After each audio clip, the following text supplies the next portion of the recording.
All right, looks like we are live for this epic show. Guys, looks like we've already got a great chat. We have an awesome panel here. We've got brothers George Bond, Matt Mann, and Professor David McQueen. Gentlemen, thank you for being here for this important show. You're welcome. So, as you know, we've got a ton of stuff to cover in this stream. I'm sure a few hours are going to fly by. As you can see by the title, it's Endgame for the heat problem. So, guys, we have a ton of great information for you. We've done plenty of programs on this topic. We've had Professor McQueen debate this topic as well. The playlist is in the description box. That being said, we've got some new findings and some new data to present tonight as well, guys. So you're definitely going to want to stay for the entire talk. That being said, before we get right into it, a couple announcements. We've got Dr. Joseph Kazil back here this Wednesday for a must-watch technical presentation. It's going to be up to date on all the latest research and data. The presentation is titled, "What is Junk DNA?" So that is going to go over the overturning of junk DNA, which is bad for the evolutionists. That's going to be a ton of fun. Tomorrow, we've also got John McKay, the creation guy, back with us. I believe it's at 6 o'clock EST for a presentation and talk on design.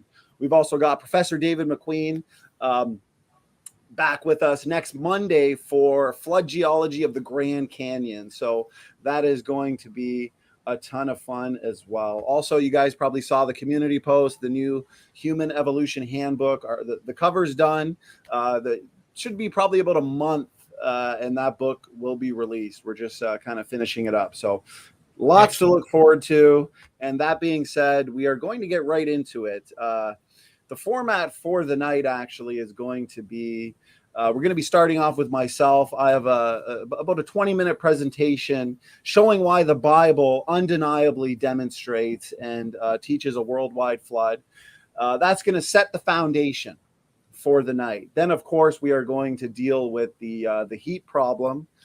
Before I get into my presentation, though, gentlemen, is there anything you guys wanted to say in terms of introduction?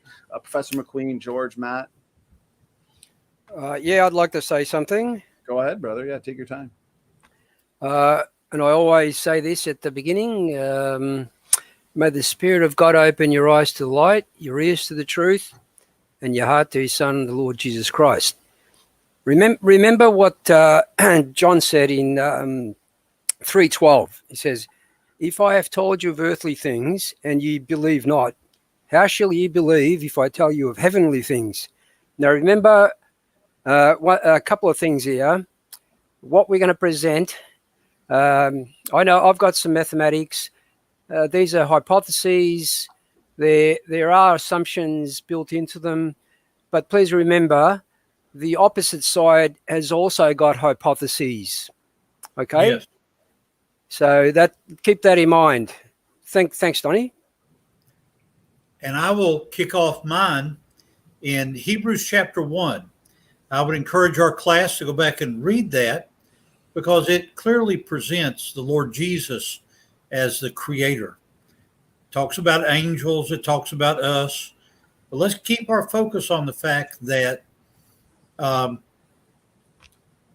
even though we're going to spend hours over the next couple of months talking about the heat problem, YEC has got a viewpoint. SFT is going to lay the foundation about what the Bible says about a worldwide flood.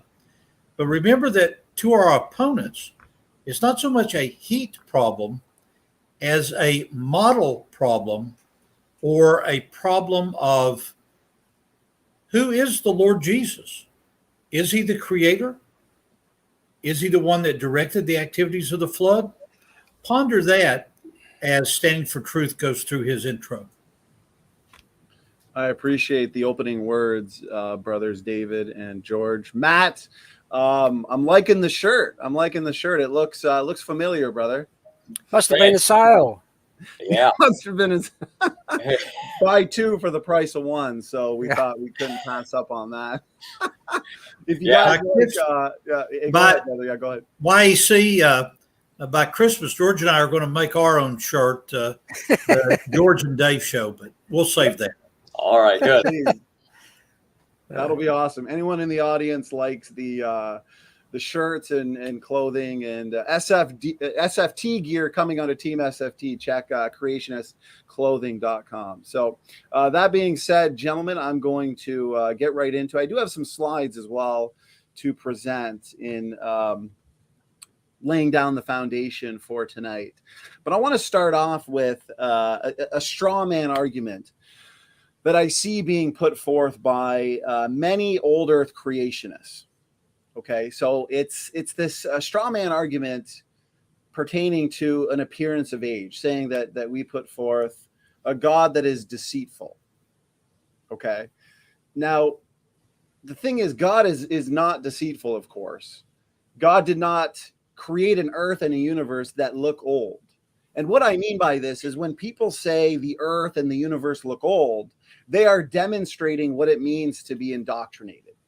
Okay. For example, how would you know what a 35-year-old man looked like if you had no experience watching people grow from birth to age 35? How old was Adam 2 hours after his creation? Okay, that's a good question to ask yourselves. How old would Adam say he looked if you were to ask him this question? Hey, Adam, how old do you look? Adam would not have had a frame of reference where he has seen somebody born and then mature to adolescence and then adulthood. Without that experience, Adam would have no ability to understand the concept of age. Does this universe look old? Does the earth look old? Two important questions. Well, do we have another universe and another earth to compare our universe and our earth to? Of course not. So the question should be, what would an old universe and what would a young universe and earth look like? The earth and the universe, without any indoctrination, looks young, yet decayed and eroded. There's no other proxies that we have to compare this earth and this universe to. Okay, so as you guys know, we're going to be debunking the heat problem. And before we get into the fun of addressing the heat problem and the objections raised by the old earthers, what I want to do is first demonstrate why the scriptures undeniably teach a young earth, a literal historical Genesis, and a real worldwide flood. Firstly, Genesis is written as a historical narrative. One of the indications of this is the frequent use of the vav consecutive.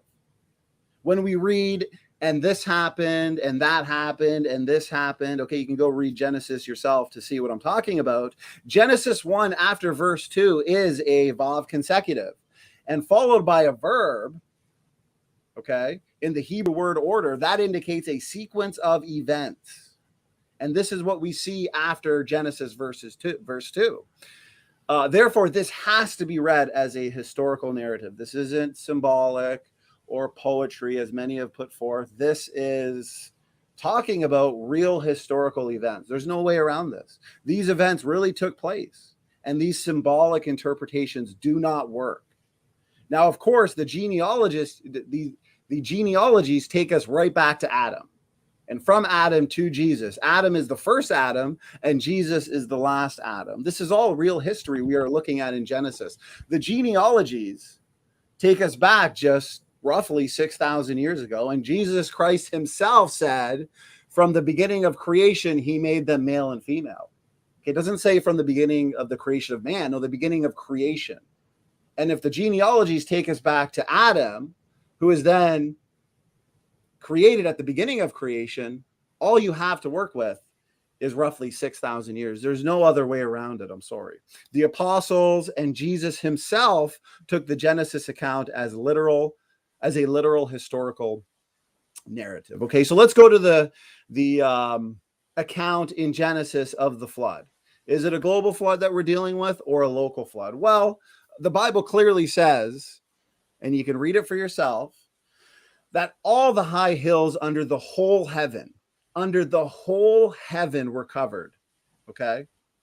And only Noah and his family survived. Not to mention that we have the genetic data that takes us right back to a few founding couples that we have all descended from. The old earthers have not dealt with that genetic data. Okay. So there's no doubt that we are looking at a global flood unless you willingly choose not to see it. The only reason people challenge a global flood is because you cannot have both millions of years and a global flood. You can't have both. A main line of evidence for an old earth is what? It's fossils. Billions of fossils that we see in these sedimentary layers. So they would assert that these fossils have been deposited over millions and millions of years. And a global flood, as we know, would deposit most of these fossils in one flood. These fossils are continent-wide. We find them in every single sediment layer for the most part. And the sediments cover entire continents. But in an old earth creation model, a global flood would destroy the fossil record. That's why they can't have millions of years and a fossil record, because the global flood that the Bible plainly teaches would destroy this fossil record that they want to look to. See how circular it is? They want to look to the fossil record as evidence for millions to billions of years. So you cannot have deep time and you cannot have a global flood at the same time. This is why many Christians, unfortunately, have to reject the plain reading of Scripture and choose to believe in a local flood instead. Now, here's an important thing to consider, okay? Jesus Christ himself compares the coming judgment by fire to the days of Noah. The coming judgment will be a global judgment, of course. I don't think anybody's going to argue against that. But this is a global judgment in the same way that the flood of Noah was a global and worldwide event. It wouldn't make any sense hermeneutically for the flood of Noah and logically to be a localized event in the same way that the coming judgment by fire would be localized. And a few questions to consider. Why would Noah build a massive ark, take 2 of every kind of animal, including birds, if it were just a local flood? Even a continent-wide flood, as some old earth creationists put forth, would not make any sense. Noah had 100 years to build the ark. Even if it were a continent-wide flood, Noah could move anywhere in the world in 100 years. This is why the flood was clearly global for hermeneutical reasons, logical reasons, scientific reasons. There's no way around it. And when it comes to the ark, this is exactly why an ark was required in the first place, because even in 100 years, there's no way to escape the flood that was coming. But if it just took place on one continent or a localized area, it's not going to work, okay? And I want to point out, actually, the flood itself is beautiful proof that the majority is oftentimes wrong. Only 8 people, consider this, only 8 people survived the flood of Noah. The majority was wrong in those days in the same way that today the majority is wrong. So that being said, I want to share screen, and I think I've got some good slides here. Is my audio coming in okay, gentlemen? That sounds great to me. Okay. So let's see. Okay, so you can see the screen? All right, awesome. Let me just take a sip of water here. So clearly what we have here then, for those that want to deny the fact that the Bible teaches a global flood, is compromise. Now the question is, what motivates compromise? Okay, and I've got and I like the way that they put this.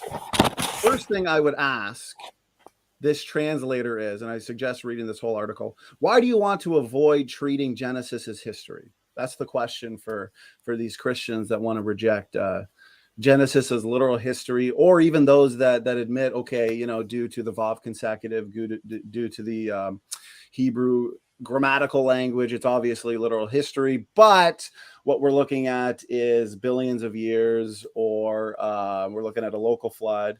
Well, here's a good question. Is there some insight from the biblical text that Josephus, Basil the Great, and most other church fathers, even Augustine and Origen, Thomas Aquinas, and all the reformers, including Luther and Calvin, overlooked?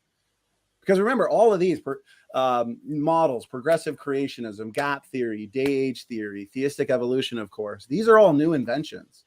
They are foreign to church history. George, can you mute yourself, brother? Because I can hear a lot of feedback, which is fine, no worries. Is there a perceived need to fit in with uniformitarian long ages or evolution? Many who deny the straightforward reading are upfront with this, as documented in Refuting Compromise. That is a book I have not seen refuted. And we've had Dr. Jonathan Sarfati on numerous times. That is way too often the reasoning is something like, well, the text seems to teach creation. And remember, many secular Hebrew scholars agree. Of course, this is talking about 6 literal days and a worldwide flood.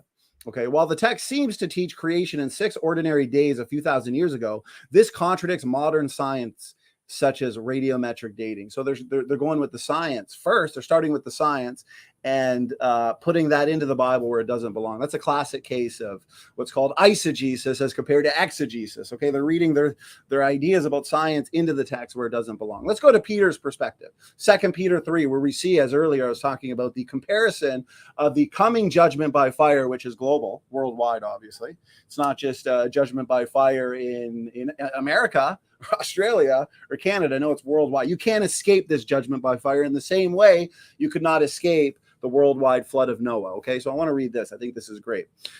But was he thinking of the world in a restricted sense, referring to only part of the earth? No, in the very next chapter, Peter brings up the flood again. There he sets up a contrast between the pre-flood world, right, the world that then existed, which was destroyed by water, and the heavens and the earth that now exist, which will be judged by fire. 2 Peter 3, 6-7. Clearly, the present heavens and earth is universal. But then the comparison indicates that the extent of the pre-flood world, which was deluged with water and perished, is also universal. Peter plainly thought the flood engulfed the entire world, not just a part of it.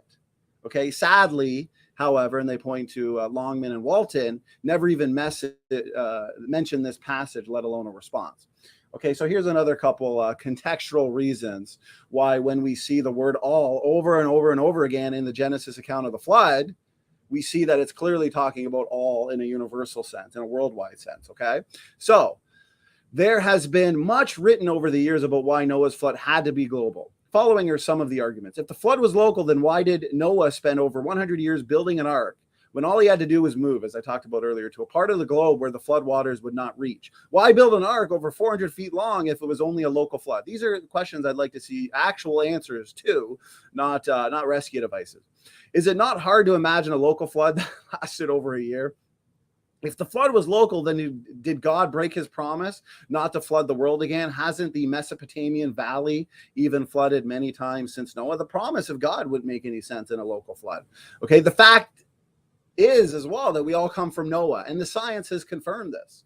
Okay, the genetic data has confirmed the Tower of Babel dispersal, the global flood account, the fact that Adam and Eve were specially created. Okay, all people are descendants of Noah and his family. And you can look at the genealogies of Adam yourself and Noah. They're exclusive. They take us right back to just 3 founding couples just thousands of years ago. Okay, even if you wanted to throw in some big gaps, you're not going to get it. This is important. And I'm going to start winding down here because I could talk about this all day. So let's look at the Hebrew terminology that confirms a global flood. The word eretz.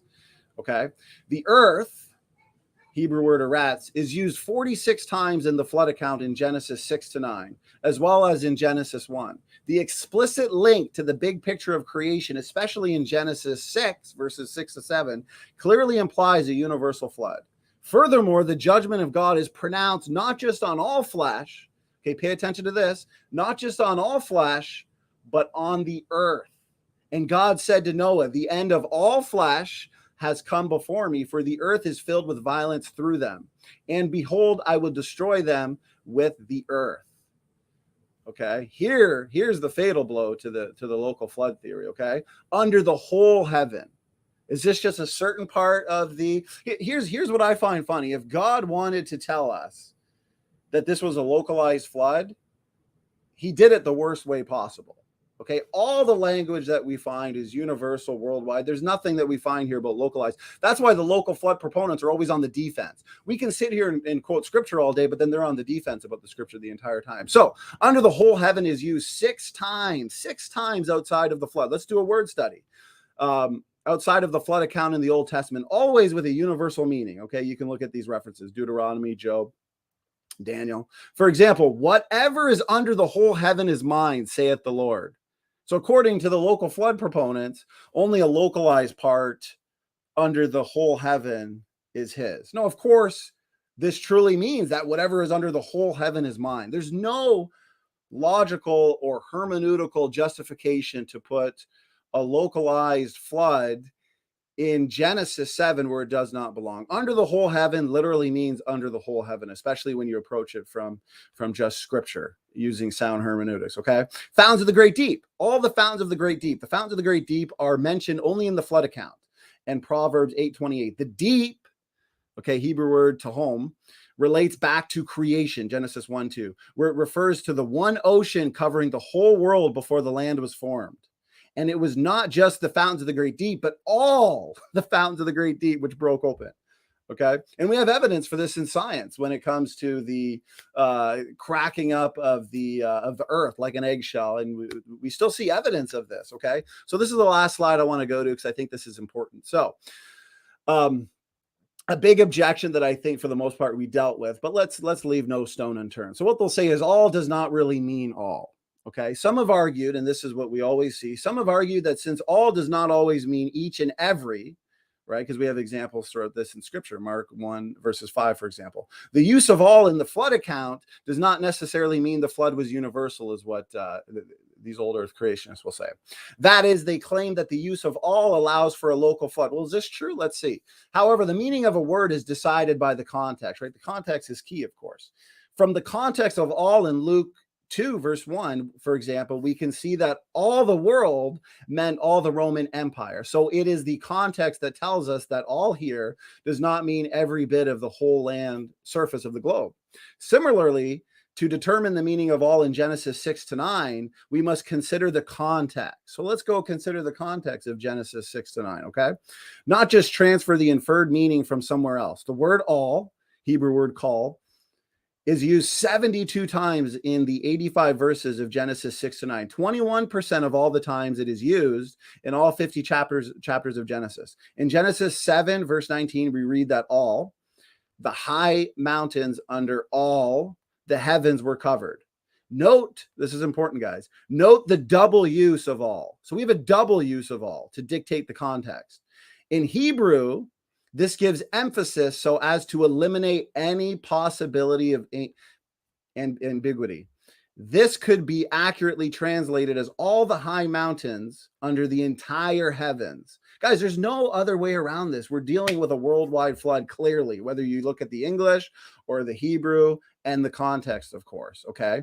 So all the high mountains under the entire heaven. To reflect the emphasis in the Hebrew, Leopold, in his authoritative commentary on Genesis, said of this, the text disposes of the question of the universality of the flood. Okay, so in a nutshell, clearly what we're dealing with when it comes to Genesis is a worldwide flood. There's no other way around it.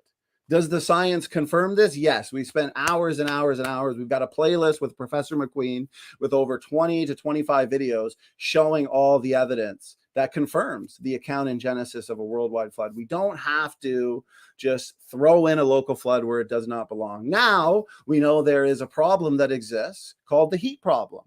Okay, starting from the scriptures, holy men spake as they are moved by the Holy Ghost. Okay, the scriptures are under divine inspiration from God himself. So let us now let's see if we can come up with some plausible solutions to this so-called heat problem. Now that we know definitively that the scriptures teach a worldwide flood and there's no other way around it. Go ahead, I yield, gentlemen. Can I ask you a question, SFT? Sure. If the world will be judged by fire, will there be local fires or one huge fire?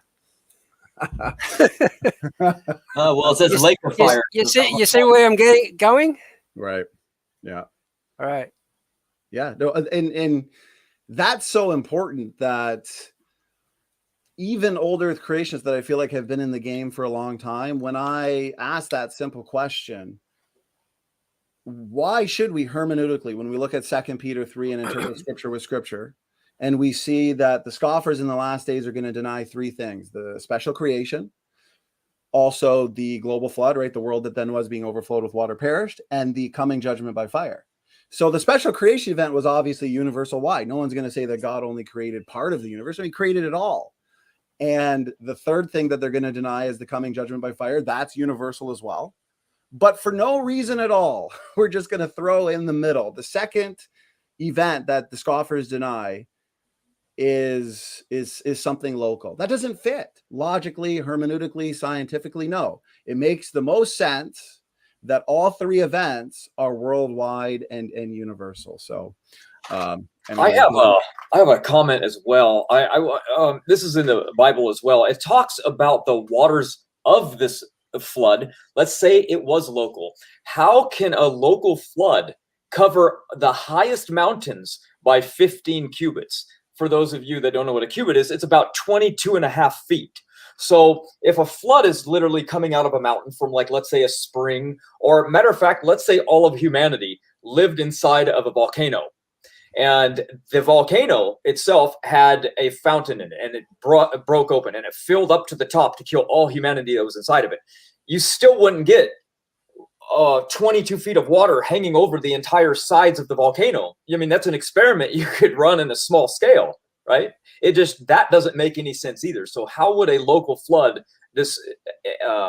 logically conclude that would be a plausible thing from Scripture itself? You got to think about that for you as well. Amen, brother. Amen. Well said. Well said. Well, that being said, we just hit the half an hour mark. Took me about 25 minutes to get through that. So much great information, though, guys. I had to condense 5 hours probably worth of information into just a 25 minute presentation. So it's what the Bible teaches. And as you're going to see, and as you have seen, the scientific data confirms that. Professor David McQueen, once again, thanks so much for being here. You're a huge blessing to this channel. Now that we've set the way and laid down the foundation for the rest of the show, I want to hand it over to you, brother, for your presentation. Unmuted. Oh, there we go. I want to compliment the three of you, YAC and SFT and George, for the wonderful job that you have done in laying out this issue. The summary that you just gave, SFT, for an argument for a worldwide flood is an excellent look at what the Scripture says in Peter and other places. I want to give a special compliment to George. He's done a tremendous amount of work in the last 2 weeks in gathering a number of engineering and physics and thermodynamic arguments about this issue of the worldwide. This issue of the resolution of the heat problem, the end game. I may only be able to be with you for 1 quarter today. We've got some technical problems here in Louisiana, and I myself am recovering from a dental visit this morning. So let me go ahead and give my 20 minutes and then see how much longer I can last, George. Is that okay? Fine, David. Okay. I want to lay some groundwork to this whole issue of the heat problem. And I want to emphasize one bit of data that George is going to use a screen share later on to illustrate some very new information regarding the nature of the crust, the mantle, and the core. Now, I hope you'll remember from your earth science classes in the past that the earth is broken into, as you can see here, the inner core, the outer core, the mantle, and the crust. And we want to focus today on some new data regarding the area of the outer core mantle boundary. Here's an example, a simplified version of a diagram that George is going to show you in 30 minutes that shows South Africa down. Remember, my use of the tree means that this is a cross section. if you go down through South Africa, you go to the crust, then there's the crust mantle boundary. Many people call that the asthenosphere. And then if you keep on going down, you get to the outer core where we're going to have our focus. Now, I can share that diagram if you like, David. Yes, show them that diagram, and then I'll get my next simplification ready. Please share that. This is some fascinating geophysics here. And there it is. Those are the blobs on the outer core mantle boundary.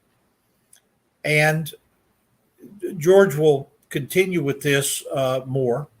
And let's talk about the geophysics of that. Just as you go around the globe, you see these things are a blob, and they have connections or conduits or pipes. I don't quite know what word to use that move up from there. Excellent series of diagrams that were produced just a couple of years ago. And there's the one of South Africa. If you go back one, George. That one, yeah. That's the one showing the blob beneath South Africa. But many of you don't remember a lot of your high school. Oh, that's a great picture there. Yeah, one there. Notice that he calls this branches and cusp. I'll suggest some other words. But let's get some of the basic vocabulary back. Thank you, George. And let me give me my screen back here. Okay.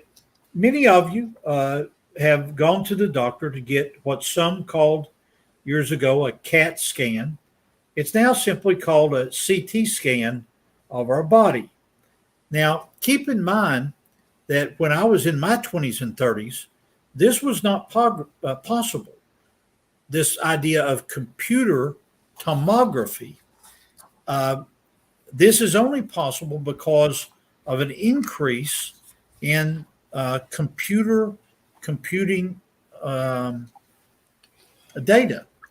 And so when you look at these details of the geophysics of South Africa,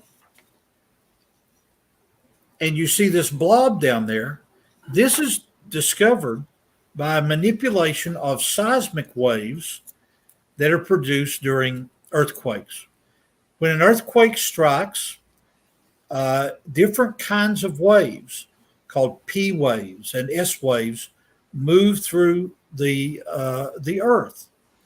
I have taught about this for years, as I have taught geophysics. And here's a diagram from a book that I used in my teaching and that I was actually taught from. This is Stacy's book, University of Queensland, back in 1969, Physics of the Earth. Well, if you look at the details of this, it gets pretty complex with these kinds of calculations and so forth that you have to do. You'll see the different differential equations there. But this chart at the top here shows a value of shear as a function of depth. And you'll notice at the bottom it goes all the way out, way down to 3,000. Now, how can we best understand this in a simple way? Well, if you look at the diagram behind me, whenever there's an earthquake in Africa, it sends energy down, and those are picked up by seismographs. A diagram like this one that I put together, which shows the details of what it looks like underneath the crust of Africa. We have talked before about kimberlite pipes. It is true, Jamie, that God did make it all. That's true. So here's the crust. There is the kimberlite pipes that we've talked about in the dark there. That's bringing up diamonds from the lower mantle. Well, what George has introduced me to in this paper that came out in a couple of years ago rather, is that this kimberlite pipe here, that this connection or this conduit brings up the thermodynamics of the mantle. Now, that's a lot of big vocabulary. Let's try to simplify it as best we can. And I've got a number of models to show you that might help you see it. We borrowed the Play-Doh of our grandchildren. Ms. McQueen helped me put this together. The green is the mountains on top of the crust. The white ball in the middle is the inner core. And then the outer core is that silver zone you see. And there's the red blob that we've been talking about in that area. Now, how do we gather data about this? Well, we gather it in geophysics using what is called a geophone. And we can have some fun. Here's the phone that I had when we moved here to Louisiana 30 years ago. Even I had one of those phones back in the day, Professor McQueen. Oh, so you guys know, but Yes. many of the people that are born and raised in the 21st century may not know the joy of this kind of phone. Sometimes when I'm talking with SFT on the phone, I'll say, let me put the receiver down. Well, that's old vocabulary for putting my cell phone down. And when I say I would dial SFT, I don't punch the buttons. Do you see that this part moves? And that's how you would dial somebody. But this is the part I enjoyed the most. You're talking to your brother-in-law and you're tired of hearing him. What you can do is you can slam the receiver down. You hear me? You hear me? I'm tired of you. So that's a little bit of humor there. Now, how does this tie in to geophysics? Well, if you imagine a ship going offshore Africa, and it's going from South Africa to the west, they would lower a geophone into the water so that the geophone would go down in the water, and then up in the ship itself, there is a receiver. Then they would set off an explosion. Bam! The geophone would then record the movement of that wavefront down through the sediment. And if you've got a big enough explosion, an explosion like an earthquake, it will go all the way through the earth as P waves and shear waves. And that allows us to move on to an understanding of this remarkable example of a argument that deals with the heat problem. You know, I've been thinking about this for a week and working through the math. I haven't got to the thermodynamics yet, but let's look at this part of my diagram here. Let me fold it over to emphasize it. You know, this connection or the conduit that's coming down, I borrowed one of my grandchildren's. When we have tea parties, sometimes we drink our tea and things like this. The yellow is the base of the crust. The curvy line is the conduit going down to the red blob at the outer core mantle boundary. Well, what if this part going down at some part of the flood brought up kimberlites? Boom! And so they come up to the surface, and that's where we get the diamonds. But what if it works both ways? Ms. McQueen gave me a paper towel roll from our kitchen.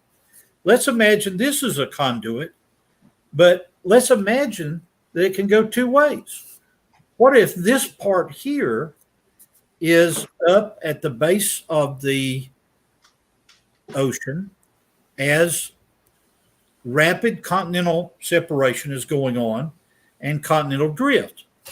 And so again, to borrow the blocks from my grandchildren here you got these plates moving.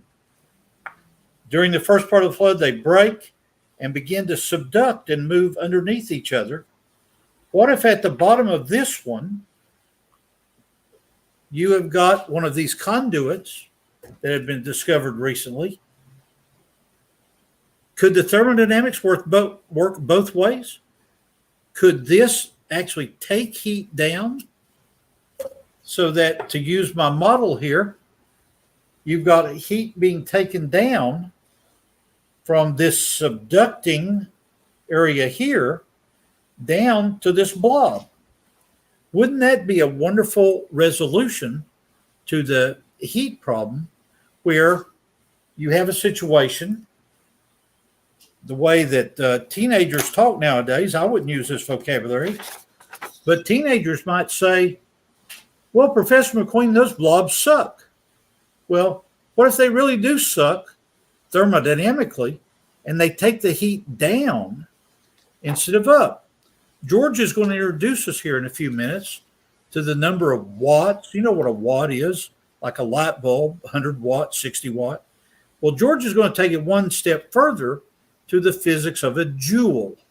This is not spelled like a diamond or a ruby, not that kind of joule. It's another kind of joule, but it's a measure of heat.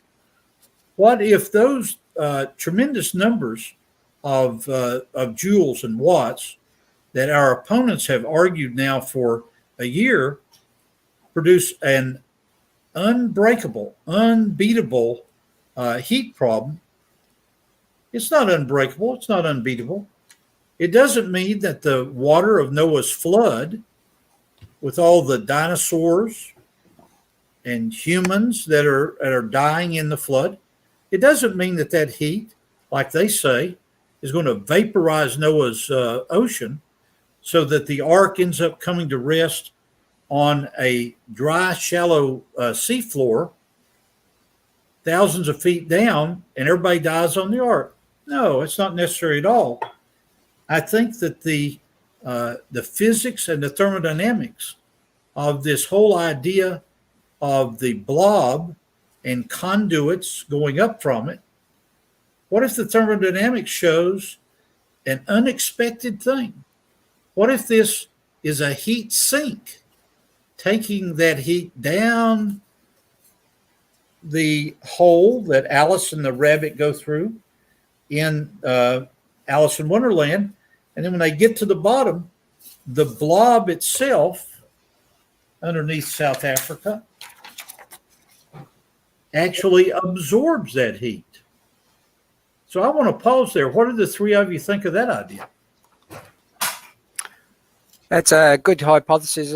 As I said, we have hypotheses and they have hypotheses, and it works fine. And I'll show later that they actually have a bigger heat problem, much bigger heat problem that I don't think they've ever considered, but I'll introduce that to them later. Right.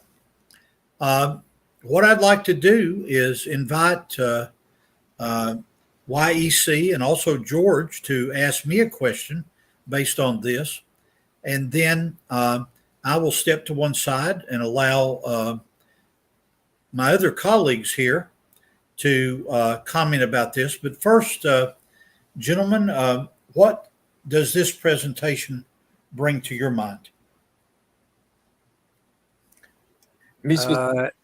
Oh, go ahead. No, I was just going to say he's standing there. He's away for a couple of minutes. Yeah, go ahead, George. Go ahead, brother. If you want to give your thoughts before we move on to the next presentation, go ahead. No, I was actually going to add to that by saying I remember having a conversation with Joseph Hubbard and John Mackay. In understanding limestone, you can't just look at it from a geological point of view. There's also a lot of chemistry there. So when you're looking at limestone, you need not only look at geology, but you also have to look at chemistry to get the whole picture. And when you do that, you find the solution. I mean, I read a paper just this morning on and we know, by the way, volcanoes produce limestone because we've seen it. This particular paper said there's as much carbon, probably even more, trapped inside the surface of the Earth than there is above it. So imagine how much limestone can be produced by that carbon coming out of the mantle and crust. That's the point I want to make. Remember, there's not one field of science that can solve this problem. It's a multiple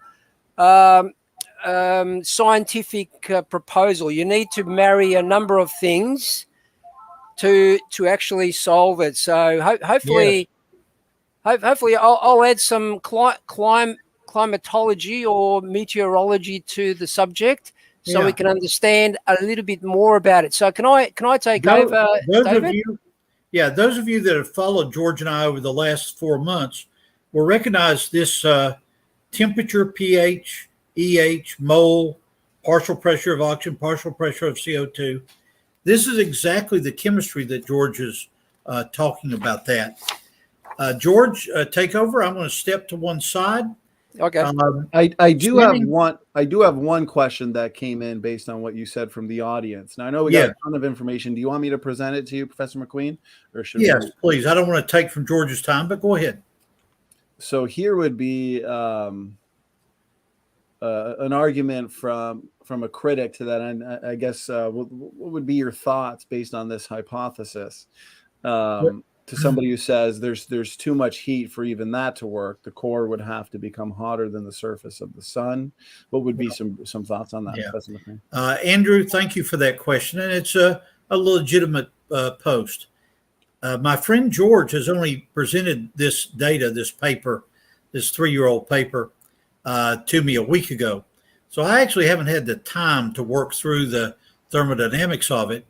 I am simply suggesting that it may be that the thermodynamics works in a young Earth favor. Standing for Truth are already demonstrated that Scripture teaches that the Earth must be young. And so I think the thermodynamics of this may be remarkable. I haven't worked through the equations, but as you'll see in a moment, George has gathered a tremendous amount of data about the thermodynamics associated with coal, crude oil, and other limestones and so forth. So I'm optimistic that there'll be a solution. Remember that we're in a group here, in an environment that's standing for truth. I used to work for the Institute for Creation Research, not the Institute for Creation Answers. I don't have the answer now, but in 30 days I may. George, can you take it over from there?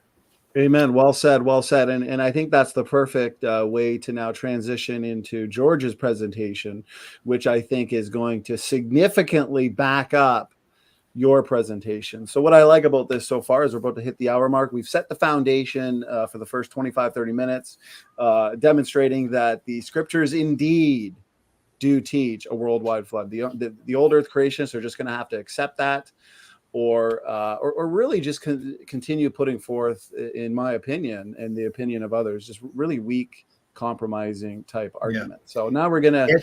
SFT, if you could drop my video, I'll take the 1 hour break. Okay, here we go.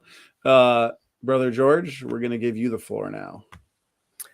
Okay, as I said, we need to consider a number of sciences when we look at this. So to start off with, I'll just give you a bit of an introduction into how the Earth's heat is distributed. Okay, the Earth effectively redistributes heat from the equator towards the poles, but also from the Earth's surface and lower atmosphere back into space.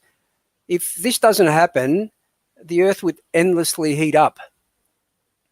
Now, the land surfaces, oceans, and atmosphere absorbs an average of about 240 watts of solar power per square meter. I'm just giving you some basic information here, right? So, Professor McQueen mentioned... if you need to screen share, brother, you just let me in, Matt. No worries. Professor McQueen mentioned the relationship between watts and joules. Well, this is how you actually convert 1 watt per square meter of energy per second equals 1 joule. That's my understanding. So 1 watt per square meter per second equals 1 joule. So the atmosphere and ocean work, as I said, non-stop to even out the solar heating imbalances through evaporation of the surface water, the convection, rainfall, winds, and ocean circulation. This is coupled with the atmosphere and ocean circulation is known as the Earth's engine. What I'm telling you here comes straight from a NASA website, okay? It's not me blabbering creationist material. So it's something that comes from NASA. Now, some of you might have heard about Earth's energy budget. So what is the Earth's energy budget? Well, it's the amount of heat a surface radiates. This is proportional to the fourth power of its temperature. For example, if a temperature doubles, the radiated energy increases by a factor of 16. That's 2 to the fourth power, double to the fourth power. So if the temperature of the Earth rises, the planet rapidly emits an increasing amount of heat to space. This large increase in heat loss in response to a relatively smaller increase in temperature, referred to as the radiative cooling, is the primary mechanism that prevents runaway heating on Earth. Now, Earth's temperature doesn't infinitely rise because the surface and the atmosphere are simultaneously radiating heat into space. Now, get a load of this. This is the net flow energy into and out of the Earth system. This is what's called the Earth's energy budget. And that comes from the earthobservatory.nasa.gov website. Okay, so some basics. You see that at around about 100 kilometers, I think this is considered the edge of space. The temperature will reach a temperature of roughly the CMB, which is 2.73 Kelvin. That's absolute zero. Where 0K, so reaching absolute zero, by the way, at 100K at Earth's surface, but near absolute. So you can't have absolute zero because when you're out in space, you're actually at 2.73. So you really should be saying near absolute. It's close. It's closer to zero that it's not funny. Okay, you look at, say, a hot air balloon, for example. It keeps rising, and as it rises, it cools down. Then they have to add heat to keep the balloon up. All right, without going into too much of the details, this is what I'll do with regards to what Professor McQueen was talking about. I'll introduce you to some mathematics here. I've looked at. Okay, I'm going to share the screen now, SFT. So if you can just give me the screen. Okay, I looked at a number of. Can you see that? Yep. Hello? Yep, I made it full screen for everybody. Okay, so you see there's specific heats of various materials there, water or substances, water, coal, granite, limestone, quartzite, coal, limestone, right through wet mud, oil, etc. Now I looked at the various information that I found on the website about the quantities of the coal and the oils and so forth and even the water. If you look at the water, keeping in mind there are reports of a substance called ringwoodite. By their own admission, ringwoodite can contain as much as 3 times the surface water that we see on the surface. So when you look at all the various sources of water, groundwater, the ringwoodite, there's some references regarding those figures I gave you before. You can calculate the absorption of energy or the heat of that volume of water. So you can see there in one full year, and we say that this occurred over a full year, you're talking about 0.17 by 10 to the 30th joules. Now, you might say, okay, well, that's not close enough to the 1.51 by 10 to the 30th joules that a secular mechanical engineer determined. But keep in mind, that's 11% of the figure determined by that particular bloke. So we go through all the various parts of the crustal basalt, the crustal granite, and we go to the summary. You'll see the cold limestone, oil, gas. I wasn't able to determine that. The air and water, even though they're minor in comparison to the 1.51 by 10 to the 30th joule. We'll look at for example, the mantle. Increasing the mantle's temperature by 300 degrees centigrade, for example, results in a storage of 1.01 by 10 to the 30th joules of heat. If you increase the temperature of the mantle by an additional 350 degrees centigrade, you get a 1.18 by 10 to the 30th joule. And that's closer to the 1.51. Now, the reason I've done this is because who can actually tell me what the actual temperature of the mantle was, say, 4,500 years ago?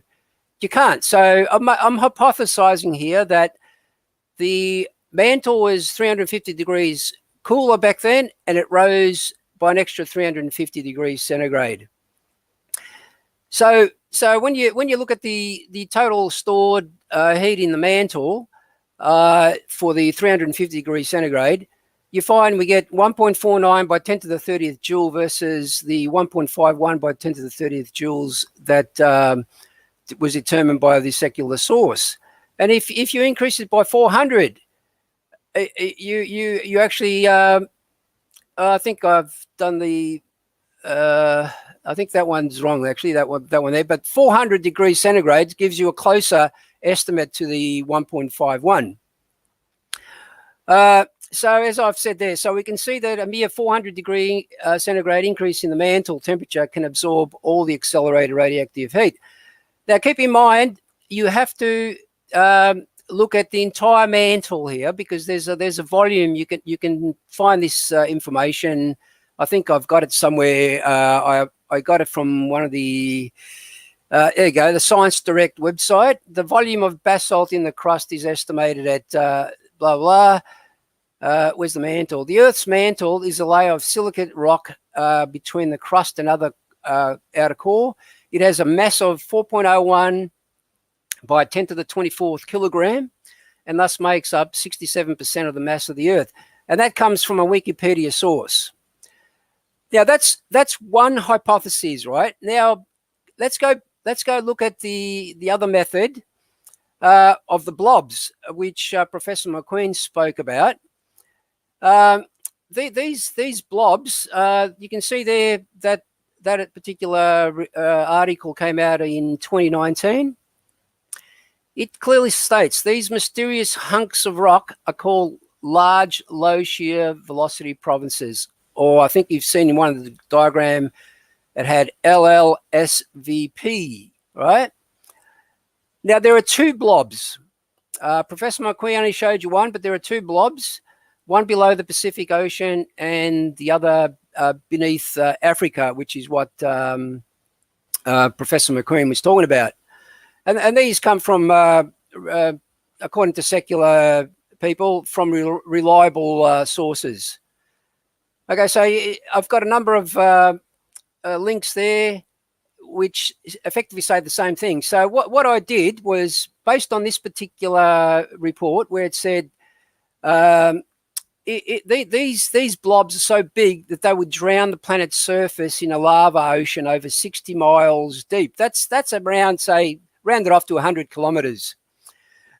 And their own distinct entity, and not just a particular warm region of the core.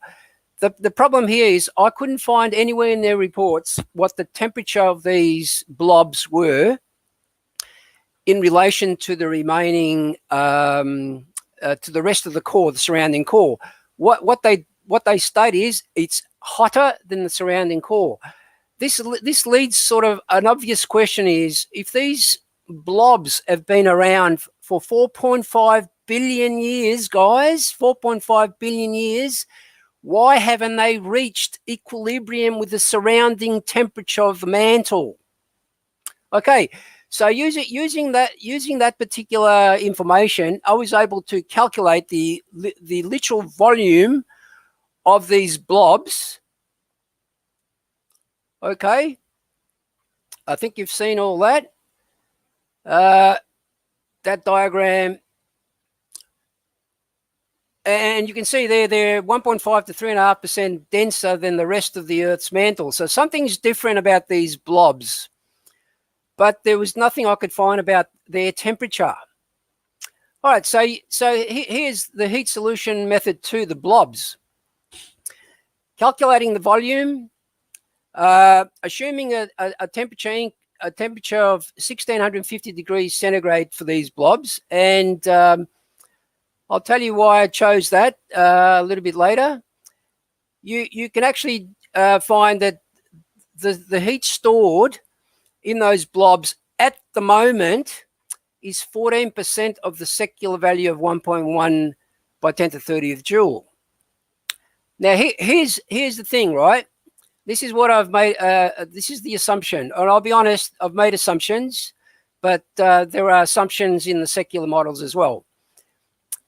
If we also assume these blobs have been cooling to the surrounding mantle temperature for the last 4,500 years, that is the time of the flood, at a rate of, say, 10% every 500 years, then the initial heat of these blobs would have been 9 times, or in other words, if 10% of that is 0.15, so 9 times 0.15 plus the 2.1 of the stored energy in the blobs, look what you get. You get 1.56 by 10 to the 30th joule. Now, that's 3% above the value determined by secular sources of the 1.51 by 10 to the 30th joules. Now, if you don't like that assumption, alternatively, the blobs may have been larger in size, cooling down, and therefore reduced in size over 1,400 years. So you look at the alternative and ask yourself why these blobs haven't reached equilibrium to the surrounding area if the Earth was 4.5 billion years old. So I've got a few other bits and pieces there that sort of suggest that this particular article here by Chris Marone, a professor in geoscience at the Penn State, states that up to 90% of the Earth's interior is fueled by decaying of radioactive isotopes like potassium, uranium, etc. These isotopes radiate heat as they shed excess energy and move towards stability. So you can see the actual accelerated radioactive decay could have occurred deep down into the Earth, and some of that radioactive material might have been forced up to the surface through volcanic activity, and that's why we find it on the continents today. That's my hypothesis, but think of the alternative. The secular sources state that because uranium and those other super heavy elements are super heavy, ask yourself, if iron and nickel can sink to the bottom of the core, why the super heavy elements haven't also. That if anything, you should find right at the inner core and outer core, you should find the super heavy elements. But no, they suggest that these could be in the mantle. But then you've got to ask yourself, why do we find them in the crust if they're super heavy? Well, the secular explanation is, hello, it's the old version of the impact theory.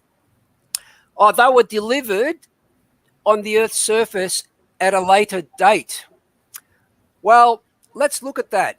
Okay, in Australia, for example, we find 30% of the world's uranium in Australia, and 23% of the thorium is also found in Australia.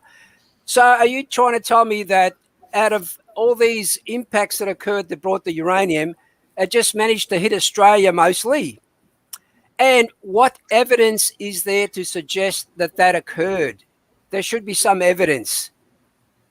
Now, I mentioned that I'm going to present some problems for the old Earth evolutionist story. One of the stories that we hear is, how did the Earth's water appear on Earth? And one of the stories is that water-laden comets actually struck the Earth over the 4.5 billion years. Now, we've done some rough calculation. What I'm saying, CMI have done some rough calculations on this and equated it to the Barringer crater, and then converted that to number of Hiroshima bombs.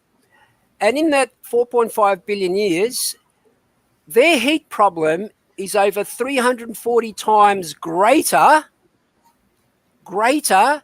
than the 1.51 by 10 to the 30th joules that the secular source determined. So I will claim you have got a bigger problem than us. If you then assume that these ice comets actually hit the Earth in, say, after the 1 billion years that it took to cool down, your problem becomes worse. Then you've got that amount of heat in less time. So when you point the finger at someone's eye, or the log in someone's eye, you really have to look at your own eye and pick the splinter out of your own eye. I think I've got that one around the wrong way, but I think you get my point. But I can present you a number, I call them a shed load of other evidences, which present huge problems for the secular models that they don't like to visit or admit. But they point to the heat problem that creationists are presented with. And we've shown you a couple of hypotheses here where that heat can be absorbed in the mantle, either through the blobs or the mantle itself. And some of it through radiated heat through the crust elements and the water up into space. So I think that's about it for my presentation. I've got other information. I think, as Professor McQueen mentioned, we really can devote about a 5-part series to this of 2 hours length. It's that big if you consider all the bits and pieces of information that we've gathered. But generally, I want to present those 2 bits of information, and I hope to present this information to the blokes at CMI, AOG, and ICR, and see if they can take it up and maybe advance it even further. Thanks. And I want to say, great presentation. I also want to get the thoughts from Professor McQueen on this as well, before we get into a couple other things before we transition into Matt's presentation. But I want to point out that so many good points and data points brought forth, and the fact that, George, brother, and correct me if I'm wrong, since we know that the mantle, and as you're pointing out, could absorb a great deal of heat, and since nobody knows the temperature of the mantle before the flood, then based on a few realistic and reasonable assumptions, we know that most of that heat left over from or after considering other mechanisms to remove the heat, such as hypercanes, the massive amount of water on the Earth at the time of the flood, supersonic steam jets taking much of the heat into space, of course, also the fact that all of this heat and energy would have helped produce all this coal, natural gas, and oil quickly. The leftover heat can easily be directed into the mantle, as you're pointing out, which means these calculations that people like Jordan have done, right? We have more than enough space to absorb that heat. Even after considering all of his calculations, we still have room for even more heat. George, what are your thoughts on that before we hand it to Professor McQueen? Well, I agree. If I could play a short video, it's actually your own. It's a Standing for Truth video where Neff was debating Derek. I think, Neff, it's only about a minute and a half long. I think Neff made a fantastic argument regarding the subduction plates, the cold subduction plates. Mm-hmm. So I'm just going to open that up, and I'm going to go to the section of the video. Then I'm going to share the screen. And like I said, it's only a minute and a half. I think Neff made a fantastic argument with regards to that. So, and here's a good point from Brother Wesley Coleman in the chat. He points out that NOAA says hurricanes, including weaker systems, help to regulate global temperatures and keep Earth as hospitable as possible, because there's so many different ways to mitigate the heat, right? And the fact that heat and energy are required in the first place are a good thing to even get the plates moving. And I find it so funny because the old Earth creationists or the atheists will say, you know, you young Earth creationists have no way to explain how it's even possible to get plates moving at meters per second. Or you guys have no way to explain all of this massive amount of coal, oil, and natural gas that exists on the planet. When in the same breath, they're trying to say that we have this unsolvable problem related to heat and energy, when the fact is the heat and energy helps us significantly answer these problems that they say we have. They are constantly arguing in circles, and they don't even realize their fallacious way of thinking. George, do you want to put the audio on, brother? George, you want to make sure when you share screen, click audio so we can hear. So maybe pause it, unshare, and then make sure to click the audio button on. Like, just make sure to click share audio when you...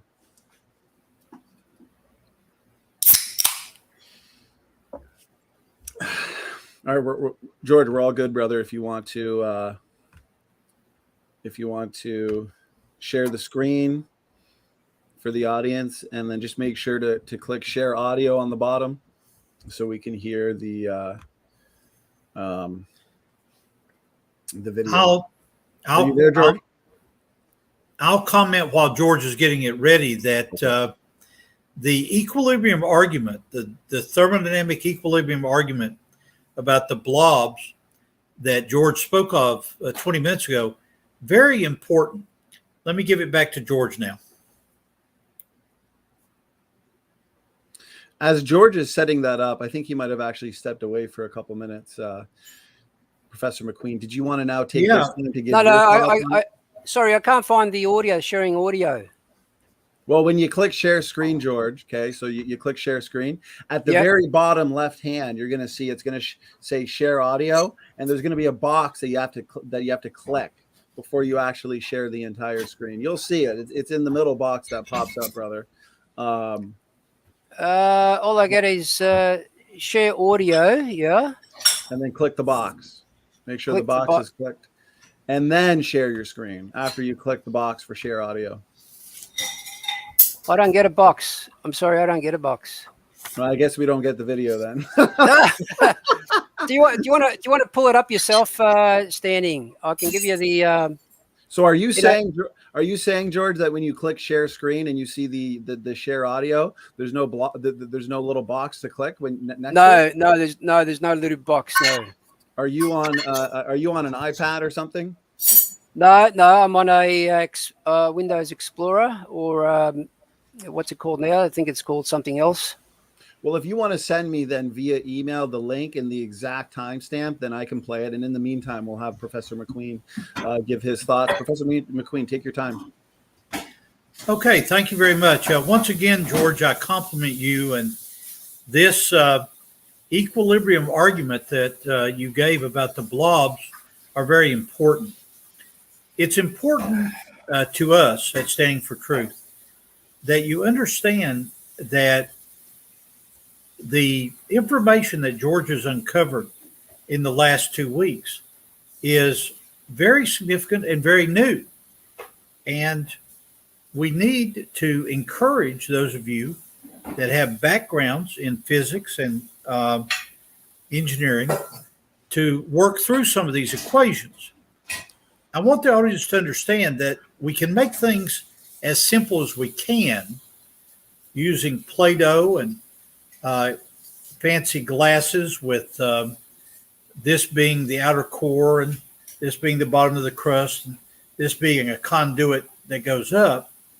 But once we give that kind of simple explanation, then we have to go to books like The Physics of the Earth, and we have to address these sorts of things. The differential equation I'm about to show you comes from a chapter that he entitles Creep and the Anelasticity of the Mantle.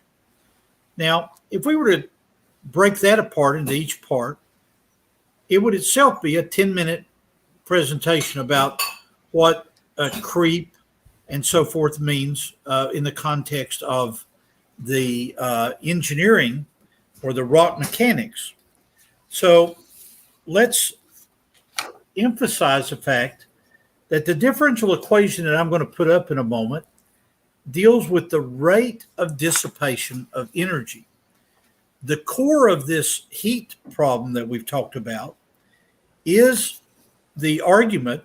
Those that are our critics say, oh, you can't have runaway plate tectonics, rapid plate tectonics like this little toy car where the plates move very quickly during the 1 year of the flood and then the centuries after the flood because it generates too much heat.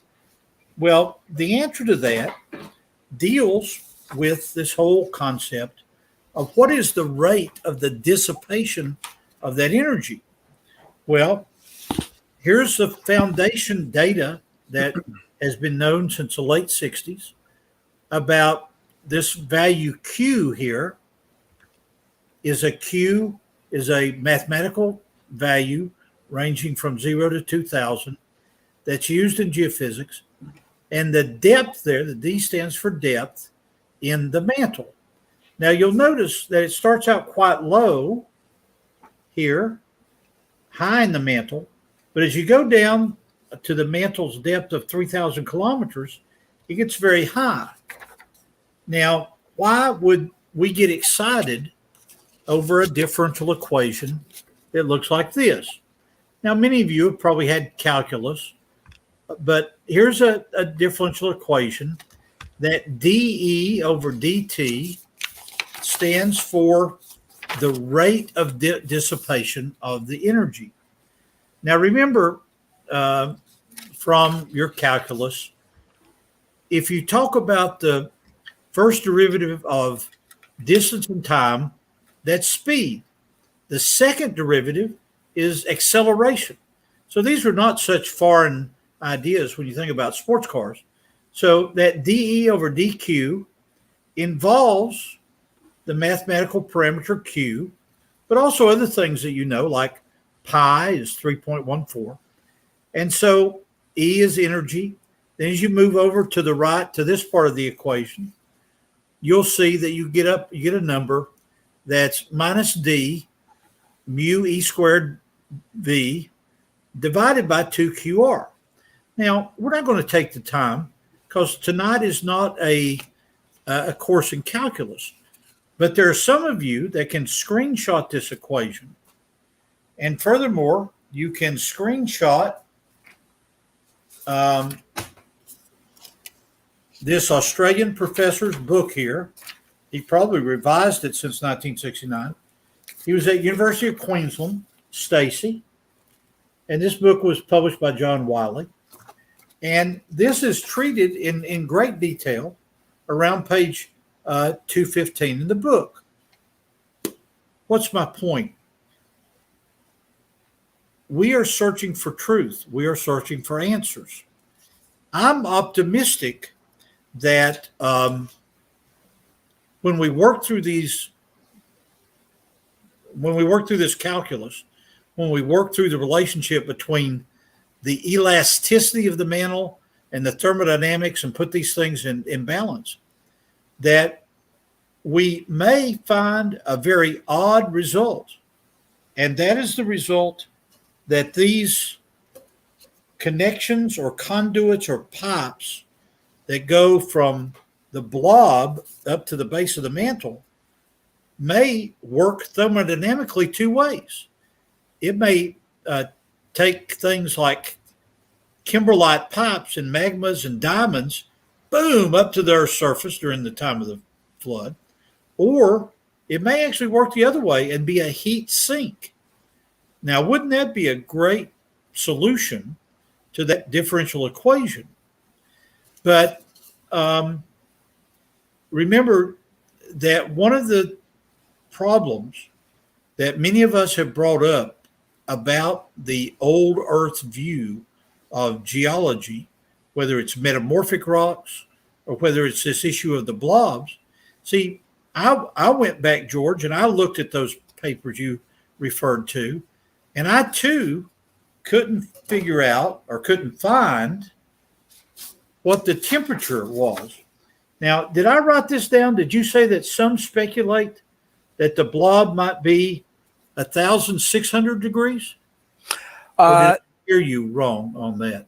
No, I made the assumption based around something that Neff produced on the cold subduction plates, where the difference in temperature was up to 1,650 degrees centigrade. So I then assumed if these blobs could actually be at 1,650 degrees centigrade. I don't know what it is because none of these reports actually say what this. Yeah. I don't know whether they know or they don't know, and they're not willing to actually disclose that information. But you know, it's kind of like what you've argued, George, over the years. If the evolutionary community were to admit that carbon-14 can be found in diamonds having a half-life of less than 5,000 years, and that the diamonds, let me find my chart. Yeah, there we go. That the diamonds have moved from the mantle to the kimberlites of South Africa over 1 billion years. There should be no detectable carbon-14 in those diamonds. Now, what if these guys that wrote that paper, one of them with a 20-letter Russian name, I can't even pronounce the lady's name. What if these people actually did the math and said, oh no, what if our data actually support this crazy accelerated radioactive decay and accelerated plate tectonics idea of Dr. Baumgartner and the others that have written about this, Dr. Andrew Snelling? What if they realize that this is a deal breaker? And they say, well, for heaven's sakes, we're not going to publish this so that George and David can actually work the math themselves.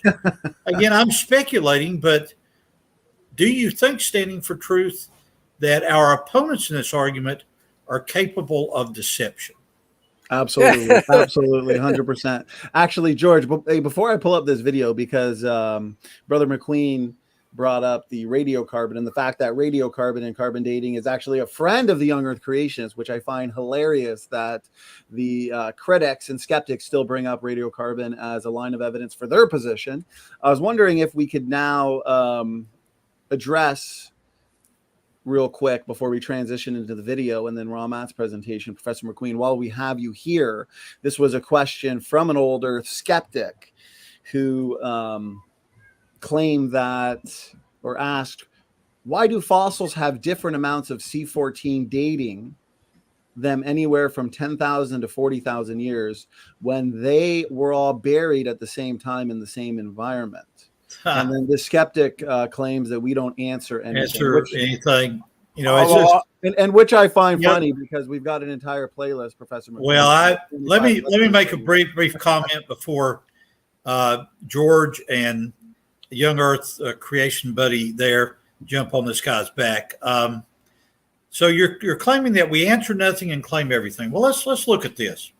Okay, are you admitting to us that fossils of T-Rex and fossils of let's say Cambrian trilobites, 600 million years old, are you admitting to us that we can find carbon-14 in these kind of fossils? Well, if that's the case, the range that anthropologists and archaeologists use carbon-14 to date something from 10,000 to 40,000 years, you've actually shot yourself in the foot the way George talks about so often because you're admitting that these things are not millions of years old, billions of years old, but are thousands of years old. So who is it actually, Smoky Saint, that's answering nothing and claiming everything? I've got a bit to add on to that, if I can share the screen now. Or do you want to play the video first? No. Let's deal with this deal first. with this comment first, Okay. And say everything that we need to say to that. And yeah, go ahead, brother, if you wanted to share screen. Now I see the share audio button. Okay, I got it. Well, All right, just can you see that standing? yes. Okay, this is in the 12th Nobel Symposium proceedings. Okay, there's the references there. It's the carbon-14 dating and Egyptian chronology proceedings of the 12th Nobel Symposium. This is the admission. Okay, it says, quote, if a 14C date supports our theories, we'll put it in our main text. If it does not entirely contradict them, we'll put it in the footnote. And if it's completely out of date, well, we just drop it. End of quote. Now go further. Amazing. Amazing. I'll just explain why we find carbon dates that don't relate to the 14,000 year date, right? So you got to understand, when they do carbon-14 dating, they don't actually measure. They actually measure the ratio of C14 to C12, right? So less carbon-14 in a sample will calculate to an older age. Now, some carbon-14 gets lost during fossilization from exposure to water, and that's been shown. It's soluble, it can move around. Also, keep in mind that I think Professor McQueen stated this about the magnetic field of the Earth. There was a stronger magnetic field in the past, which means there would have been less C14 produced. Okay, so since C14 is forming faster than it's decaying, it's impossible to know the past ratio and get an accurate age calculation by carbon-14 dating. Now, we keep hearing this about you can't use carbon-14 dating for greater than 40, 50,000 years, but their own literature, the AMS literature, shows that it can measure up to 90,000 years. Now, just to give you an indication, I think we've spoken about volcanoes in the past, but volcanoes actually spew out a lot of carbon dioxide. And I'll just quote some stuff out of this paper. It's a phys.org paper. You'll see there, scientists presently use wiggle match dating as the method of choice for eruption dating, but the technique is not valid if carbon dioxide gas from the volcano is affecting a tree's version of the wiggle.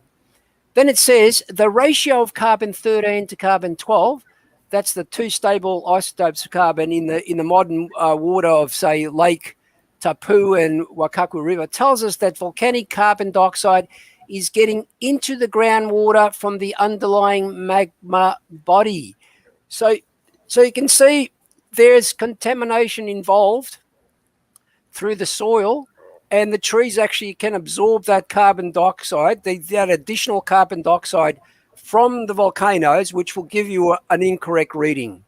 Okay, that's my reply to that. Maybe Matt might have something else. Yeah, let me put the comment back on screen in case Matt also had some thoughts. And Professor McQueen. Matt, go ahead. George and I have done too much talking. We've got to hear. Yeah, that's right. It's your turn, Matt. Okay, all right, no problem. Well, if we're going to go with the carbon dating, we find that it has about an 18% accuracy. The farther we go back in time, the less accurate it becomes, especially after a few thousand years. And the reason this is because in our model, there's massive volcanism occurring. And the same thing can be said that when they take carbon dating back, they start to find discrepancies in things because they also have the same problem that we have. They just don't acknowledge it. So what's going on is when they've taken samples from things that are a few thousand years old, they send them into different laboratories, they get different results. So therefore, it's not exactly extremely reliable when we go far.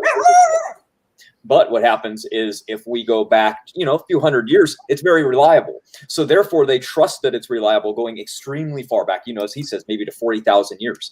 But what he's probably getting at is how come there's 40,000 years showing up whatsoever? Just because something has the potential to exist as far as half-life doesn't mean it does go back that far. So get that way of thinking out of your mind, because it's the same way that we see with the Proton 21 laboratory results, right? They're creating these radioactive elements right in front of their eyes that test billions of years old. So obviously they didn't come from billions of years old. They were made just the other day. So we have to take these things with a grain of salt. And for example, when they test the Shroud of Turin, what happened? They didn't get results that lined up exactly with what happened at the time of Christ. So what they did is they said, well, it must be a forgery. Well, what happened is the shroud went through a fire at one time. It was in a church that burned down. What happens in fires? Carbon dating is completely thrown off. So again, you have to expect that there's some discrepancies going on here. And carbon dating is one of those things that has a big margin of error in it. So also, the same thing. Why would we find carbon in dinosaurs if they were very old? They're going to say that they could have flushed from the upper layers down into the bones themselves. But you also have a problem with finding it in zircon crystals. Zircon crystals are supposed to date back to the beginning of the universe, right? Billions of years old. But there we find carbon as well. So 18% here, yes. YEC, did I hear you say that there's a routine 18% error? No, carbon 14? I'm sorry, there's only an 18% accuracy. Oh, accuracy. Okay. If I said it was my bad. Now, students, I want to make sure you're taking notes too. So it's 18% accuracy. Okay, back to you, YEC. That means it's an 82% failure rate on a study where they sent it to 100 different laboratories. I have a video on it as well. I don't know if it's specifically carbon dating, but it should be. Matter of fact, after this, I will release that. And another thing is you were wondering how the heat could be mitigated down into the earth to these balls that you're talking about that are inside the under the crust of the earth. Yes. There's a video that I was looking for while you were talking. It's deep in my history. That's the only problem why I could not find it. So what I'm going to do is I'm going to hunt that down for you. So the next time you give your presentation, I'm going to show you how they actually are able to move things in opposite directions. Matter of fact, what's fascinating is they put this little tiny stick that's basically like a shape. That's all it is. It's like it would be like when you're a kid and you see those red straws and they twist, and you little kids like drinking out of them because the water spins in a huge circle before it finally gets to their mouth. And it's a curly straw. Basically, picture a curly fry when you go to a restaurant, but like a slinky. It looks just like that, yeah. And they put that in water, and then they pour a hose on it, and it follows the water all the way up the hose and inside of it. So it's a video called something levity. So very interesting that it's able to pull it in a direction. Matter of fact, if you've ever watched Ancient Aliens, they're talking about one of the videos that they're talking about is an invention that the Germans used. And they didn't have a propeller on the front of their plane. They actually had something that pulled the plane through the sky.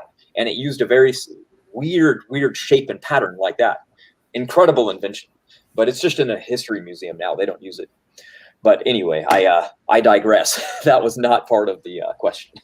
And I would like to make one point too, real quick, on the carbon dating and the fact that carbon dating is a friend of young Earth creationists. Well, the further you go back, and correct me if I'm wrong, Professor McQueen, but if you go back beyond a few thousand years, you're going to get a lot older ages than the true ages, because carbon dating tends to give ages that are far too old anyways, especially the closer you get back to the flood. Right? If we were to dig something up that was buried in the flood, if we dated it, you would get something like 50,000 years instead of 5,000 years, right? But the point is, you never get dates consistent with deep time evolution. We find detectable levels of carbon in what?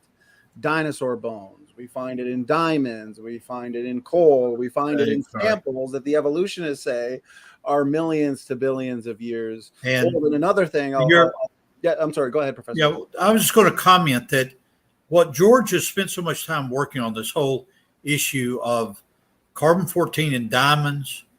For those of you that want to study this, remember this goes all the way back to the RATE program, RATE program, in the year 2000. when the scientists there during that ICR initiative discovered, to their amazement actually, carbon-14 in diamonds. We've got to hammer this over and over again, George, like hammering nails into a wall that we're building, because this is enormously significant. If the evolutionary community would acknowledge on a National Geographic special that diamonds supposedly coming up from the mantle in South Africa and are supposed to be 1 billion years old, let's say they're 500 million years old. If there's detectable carbon-14 in it, then this destroys the old Earth model. Yep. It's absolutely a devastating bit of information. Should we get the evolutionary community? Let me read. What are they saying here? Pretty technical. I'm not good at calculus. But is the solution that the heat went down from the surface? Well, that's what we're working on. And YEC just commented that in his experience, there's actually some math that shows that this tube of paper towels here, if this is a conduit, maybe the heat went up in the case of the explosion of the kimberlite, but maybe what George has introduced us to with these blobs is that maybe the heat of rapid plate tectonics can be taken down 3,000 kilometers into the blob. You think that might be viable, gentlemen? Absolutely. And that was a good question in the audience, because I understand that this presentation has been very technical. So if you have any questions like that, feel free to, as you have done, ask here and also email me. For anybody that's joined, we've still maintained roughly 60 people the entire hour and a half. We've had a lot of new people join. So real quick, anybody who has recently joined, the first half an hour, definitely check out. We've laid down the foundation, absolutely demolishing the idea that the scriptures teach a local flood. And then we had a fantastic presentation from Professor McQueen and George, and now we are addressing some skeptics' claims on carbon dating, for example. So Professor McQueen, I wanted to ask you, while we have you still, since the existence of radiocarbon in diamonds, dinosaur fossils, for example, so on and so forth, is pretty well just a fatal blow to old Earth in deep time. I'd like to leave no stone unturned, because I haven't seen any good response from them. So if this was their response, Professor McQueen, what would be the best way for us to counter it? So Crimson Air says, some old Earth creationists suggest that the C14 in diamonds may be a byproduct of the carbon structure itself. Has C14 ever been found in non-carbon materials such as sapphire and quartz? Okay, let me go with quartz here, because this is beach sand. This is what windows are made of. This is the chemistry of silicon dioxide. Now you'll notice that there is no carbon in that equation. There's silicon and oxygen.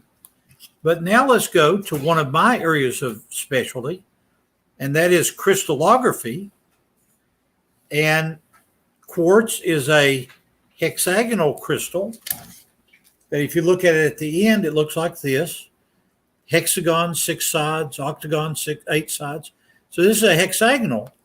But if we take this into 3 dimensions here, and we draw a hexagonal crystal in 3 dimensions here, and look at the crystal structure where I've drawn the circle around it there, inside that crystal structure are what are called fluid inclusions. Now, these are inclusions of water inside a quartz crystal. For 20 years, I was an assistant scoutmaster. Sometimes the Boy Scouts would be in a quartz-rich area, and these fools would throw the quartz crystal into the fire. Well, it would heat up these fluid inclusions, and then it would blow up the quartz crystals like shrapnel. We've got to go back to their moms and dads and explain to them, why they're cut from exploding rocks. So it's a real problem. But inside the quartz crystal are these things called fluid inclusions. And some of these fluid inclusions, here's a blow up of one, does include water, but it also includes salty water, and it includes some crystals like carbonate, CaCO3. So the answer to the question is, by the time ICR spent the money to find the carbon-14 in diamonds, nobody has set aside enough money to look at sapphires and quartz. Literally, the Lord Jesus only knows what we might find in those other minerals. Even more evidence for the young earth creation position. So George, I know you want to play a clip, but I just want to recap a couple things that I find it funny that over the course of the last hour and 45 minutes, we've not only dealt with the heat problem, I think, in a way that looks promising for future research, but also providing numerous lines of evidence that is so contradictory to the old earth creation model that it actually precludes old earth creation, as in they have no real answer for these types of problems, especially pertaining to radiocarbon. So I find it funny when they want to go back to this so-called heat problem, but it's they themselves that don't want to deal with the multitude of lines of evidence that really just ruins their position. So I just wanted to throw that out there. And George, brother, I know that you wanted to play that video, or how did you want to proceed, George? Why don't you play the video before YEC begins his part? Let's do it. George, did you want to play it now that you know how to share the audio, or do you want me to? No, go ahead. I'll do it another time. You've got it. Okay. So let me share the video. You just, you want me to go 2 minutes of it? You want me to play 2 minutes of this video? Well, I think I've got the timestamp there from about 27 minutes to about 29. So yeah, around about 2 minutes. Yeah. Okay, here we go, gentlemen. I'm going to mute myself so we can hear the video. The baseball, that's where God split the crust of the earth and the water came forth to flood the earth. Evolutionists claim there's a cycle where crustal material goes down into the earth by runaway subduction, and it comes back up as hot material, as plumes of volcanic material. But there is no cycle. All we have is evidence that plumes do rise, but not anywhere near the rate necessary to equal the amount of material that's been subducted. So why? Is because the subduction was caused by rapid plate movement during the flood, but there is no cycle where it goes down and comes back up again. That's a myth. This science paper shows a slab of material going deep into the crust of the earth, way down below the crust, into the outer core, to the outer core of the earth. The temperature difference stated by this scientific paper is 1,260 degrees difference. Further studies that have been conducted since this paper was published show it's more like 3,000 degree difference. Now, that's impossible, because if that material went down into the earth to the depth of the outer core of the earth at the rate your fingernails grow, which is what they are moving today, that's uniformitarianism, it would have heated up to the temperature of the material around it as it went down. It's impossible for that material to be 3,000 degrees cooler than the material around it if it's been down there 250 million years. It's impossible. So how did it get there? It got there fast during the flood of Noah. It got there very fast in a matter of months. These are a few of the numerous scientific studies published in the Science Journal, 7 every year are published, which show that water is formed form strata in groups rapidly. That'll do. These are called the strata in a mountain. The strata going off to the... So yeah, that was very good. And this is a line of evidence that I have been bringing forth for 2 years of debates, because it's the evolutionist and uniformitarian that always says creationists don't make testable predictions. Well, we have made it a mission almost in this channel to show that no, it's actually creationists that are the ones doing the gold standard of science and making testable predictions. So this, I challenge the old earth creationists, the atheists, because they've yet to provide an answer. We did a full, as you know, George, a couple-hour rebuttal to Guts and Gibbon on dating methods, probably about 5 months ago now. There was never a response. We actually played her video word for word and kind of demolished her talking points that she's still repeating. Well, you guys continue to excite me about this. This is a very good argument I had not heard. The very idea, it goes back to what George commented about earlier about the issue of equilibrium. You've got a 3,000 degree object, magma. Neff was talking about Fahrenheit, degrees Fahrenheit. I converted that 3,000 to centigrade, which is 1,650 degrees centigrade. So that's if you're wondering the contradiction, Fahrenheit. That's why, because at any rate, he was talking Fahrenheit. Okay, very good point. But I don't want to lose the forest for the trees here. The very idea, you got this 3,000 degree Fahrenheit thing going down into a mantle. Why is it not in equilibrium? Can you see how many of our arguments that George and I and YEC have presented revolve around this idea of equilibrium versus disequilibrium? Amen. And for those of you that are not familiar with this vocabulary, if you have an air-conditioned room and then you open the door to the outside, that's what is meant by disequilibrium. You got this extremely hot air on the outside, and then you open the door and you've got your cool air. Right. It's going to flow out to the outside according to the second law, I guess, of thermodynamics. It's got to. And so this is, this screen that you got up here, Earth's flowing mantle, exactly right. Gentlemen, I have run out of steam, and I will bid you all good night. I look forward to listening to the last bit of this. YEC, I will send you an email after you speak your piece. Good night, gentlemen. Can you drop my video now? Absolutely. Good night, David. Absolutely. God bless Professor McQueen. As always, it's a pleasure.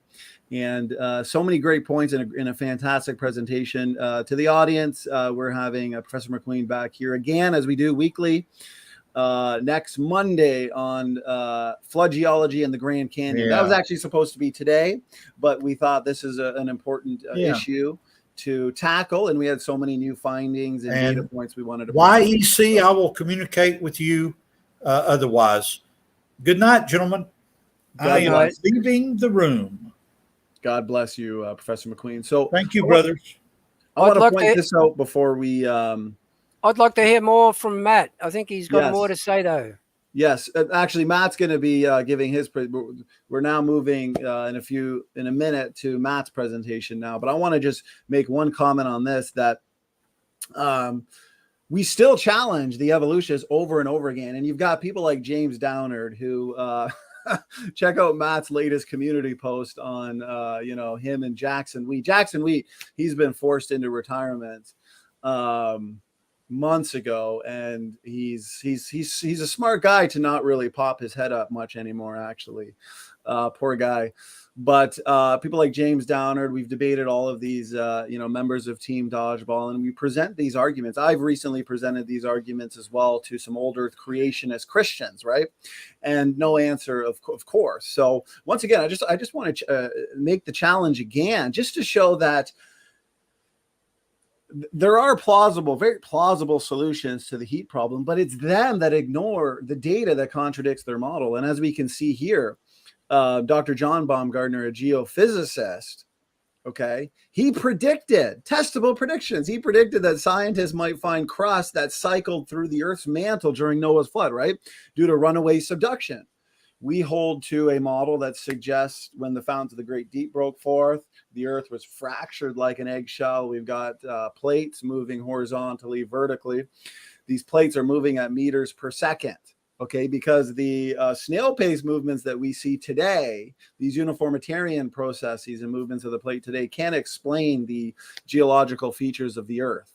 And we always make the comparison that you've got two cars coming at each other. If you got them coming at each other at 1 kilometer an hour, there's not going to be much going on in terms of damage or buckling. But if you got two cars coming at each other at 100 kilometers an hour, Okay, you're going to have a lot of damage, a lot of buckling, in the same way that you got two plates colliding into each other at meters per second movements through the floodwaters. This is where we have the necessary conditions to buckle the strata and rapidly uplift them to explain a lot of these geological features of the earth. So, and George, I know you're going to say something. Let me just finish this before I forget, because a lot of this is just at the top of my head, because it's such an important topic that the prediction was then made. If this is true, then we should find crust cycling through Earth's mantle to demonstrate this. And years later, look, 10 years later, they found just this. So I want to read this part and then hand it to you, George. Because the cold pre-flood ocean floor sank about 4,500 years ago, and it would take many millions of years to melt, right? Colder material should still be sitting at the base of the mantle. Think of it like an ice cube in your hot coffee. It'd still be there after a few seconds, but gone hours later. Not long after, in 1987, geologists discovered evidence that supports both conclusions. Although the mantle is very hot, okay, up to 7,200 degrees, geologists found slabs of material at the bottom of the mantle that are cooler than the surrounding rocks by as much as 5,400 degrees Fahrenheit. Old Earth creationists, theistic evolutionists, atheists explain away this data. How do you explain this according to your model? If these plates were subducted, or this material was subducted millions of years ago, they should have at least melted or warmed up to the surrounding rocks. This discovery presents two mountainous puzzles for evolutionary geologists. First, the 420-mile deep barrier seems to prevent plates from getting down to the bottom of the mantle. Second, even if plates could push through the barrier at their present rate of 1 to 2 inches per year, they would melt and match the rest of the mantle's temperature.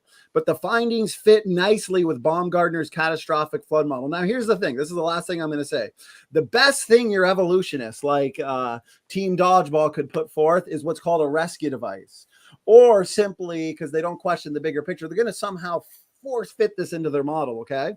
But here's what they are missing, is the fact that this was a confirmed testable prediction. As you can see, it was confirmed 10 years after the prediction was made.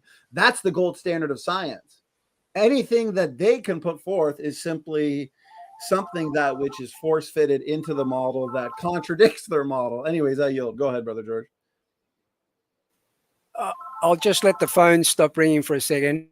As you do that, then. Okay, so I've got it. I was just going to add, Standing, this issue is not about one science. There need to be a number of science disciplines involved. As I mentioned with the limestone, it's not about geology, just geology, or chemistry. It's both. It's the same thing with the heat problem. It's not a thermodynamics question. It's also geology, a physics, and a chemistry. And how many times have we heard, I don't like mentioning names, but that particular nuclear engineer say, oh, whenever you present geological evidence, oh, I'm not a geologist. Right. I can't comment.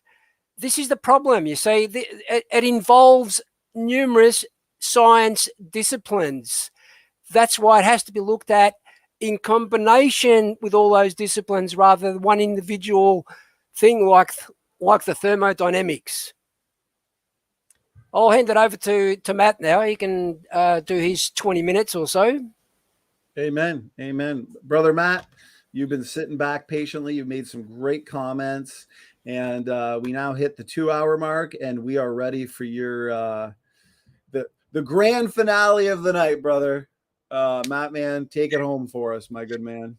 All right. One question was that you said the critics keep saying is, I can't answer that. I'm not a geologist. Well, how come they can throw critical questions at you that are geology? If you're going to say I can't answer any of them, then you obviously know enough to say I have a question about it and you have a problem with it. It doesn't make much sense, does it? I mean, you can. It's just more double standard to me. Sounds like. I saw a super chat. Did you want to read that? Yeah. Let's go through some of these super chats, guys. Thanks so much. We've had a great chat tonight. Been a ton of fun. Dirt Bike Repair says, keep them coming. SFT 100% on it, brother. I appreciate it.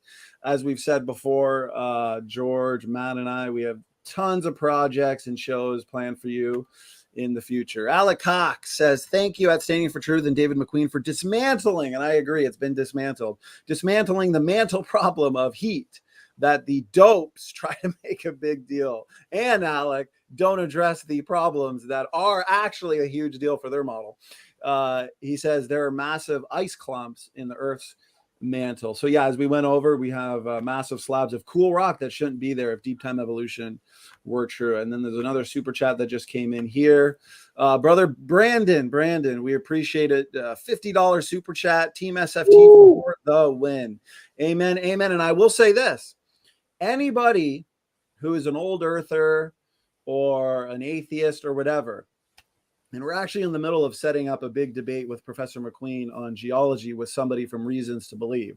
So fingers crossed that we negotiate the details and get that going. But that being said, Professor McQueen's our team geologist who's worked in the field for many, many years, okay?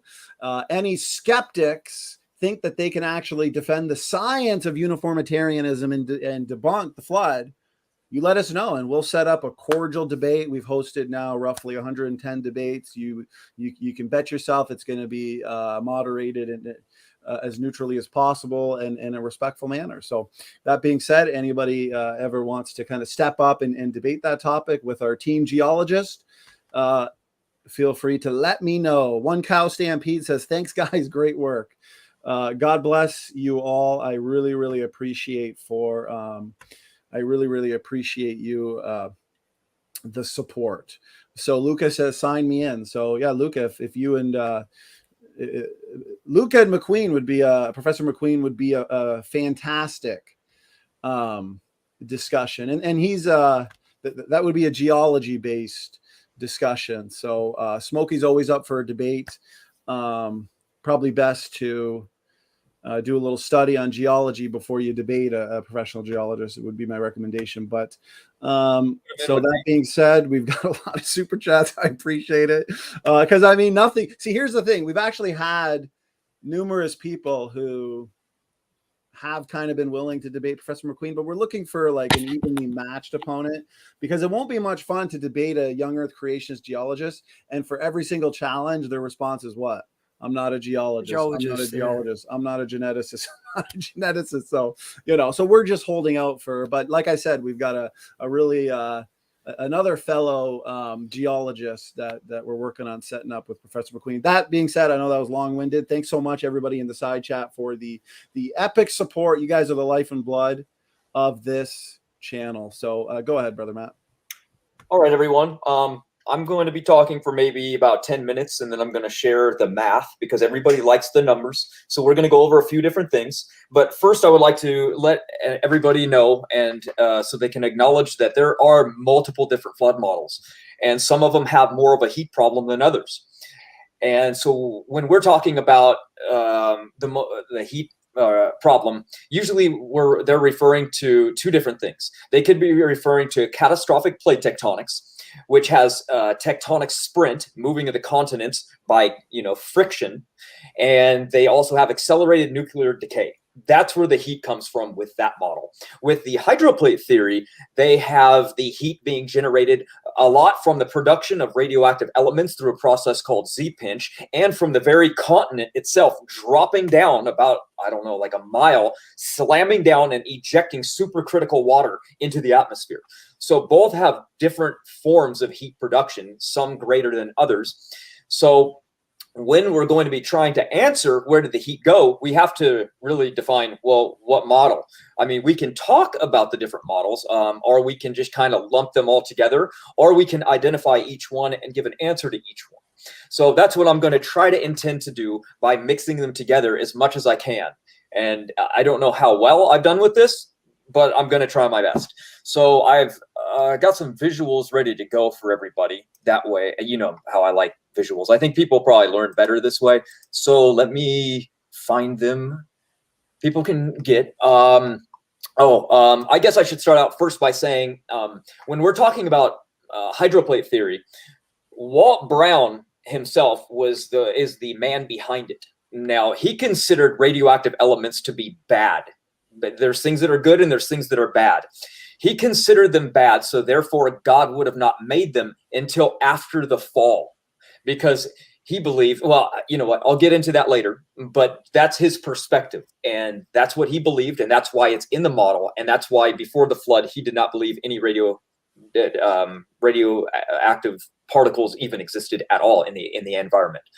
So now we can move on. Don't know why I went off on that tangent, but you have it anyway.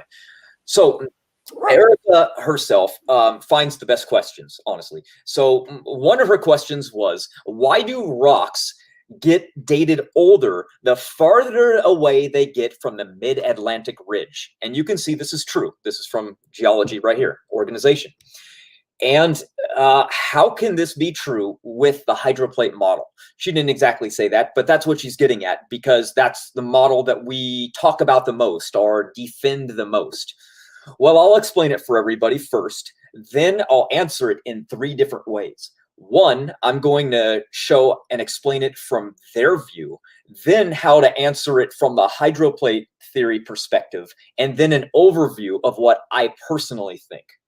So evolution tells us in deep time that basically time is required for this process because it's uniformitarianism. Because when we look today at the mid-Atlantic ridge that's moving, it moves but very slowly, like at a fingernail growth rate.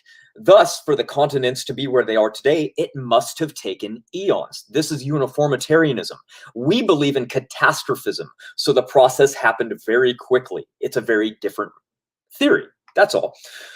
So basically, these are divergent plates is what we're talking about. So they believe that the rocks are older the farther they get away.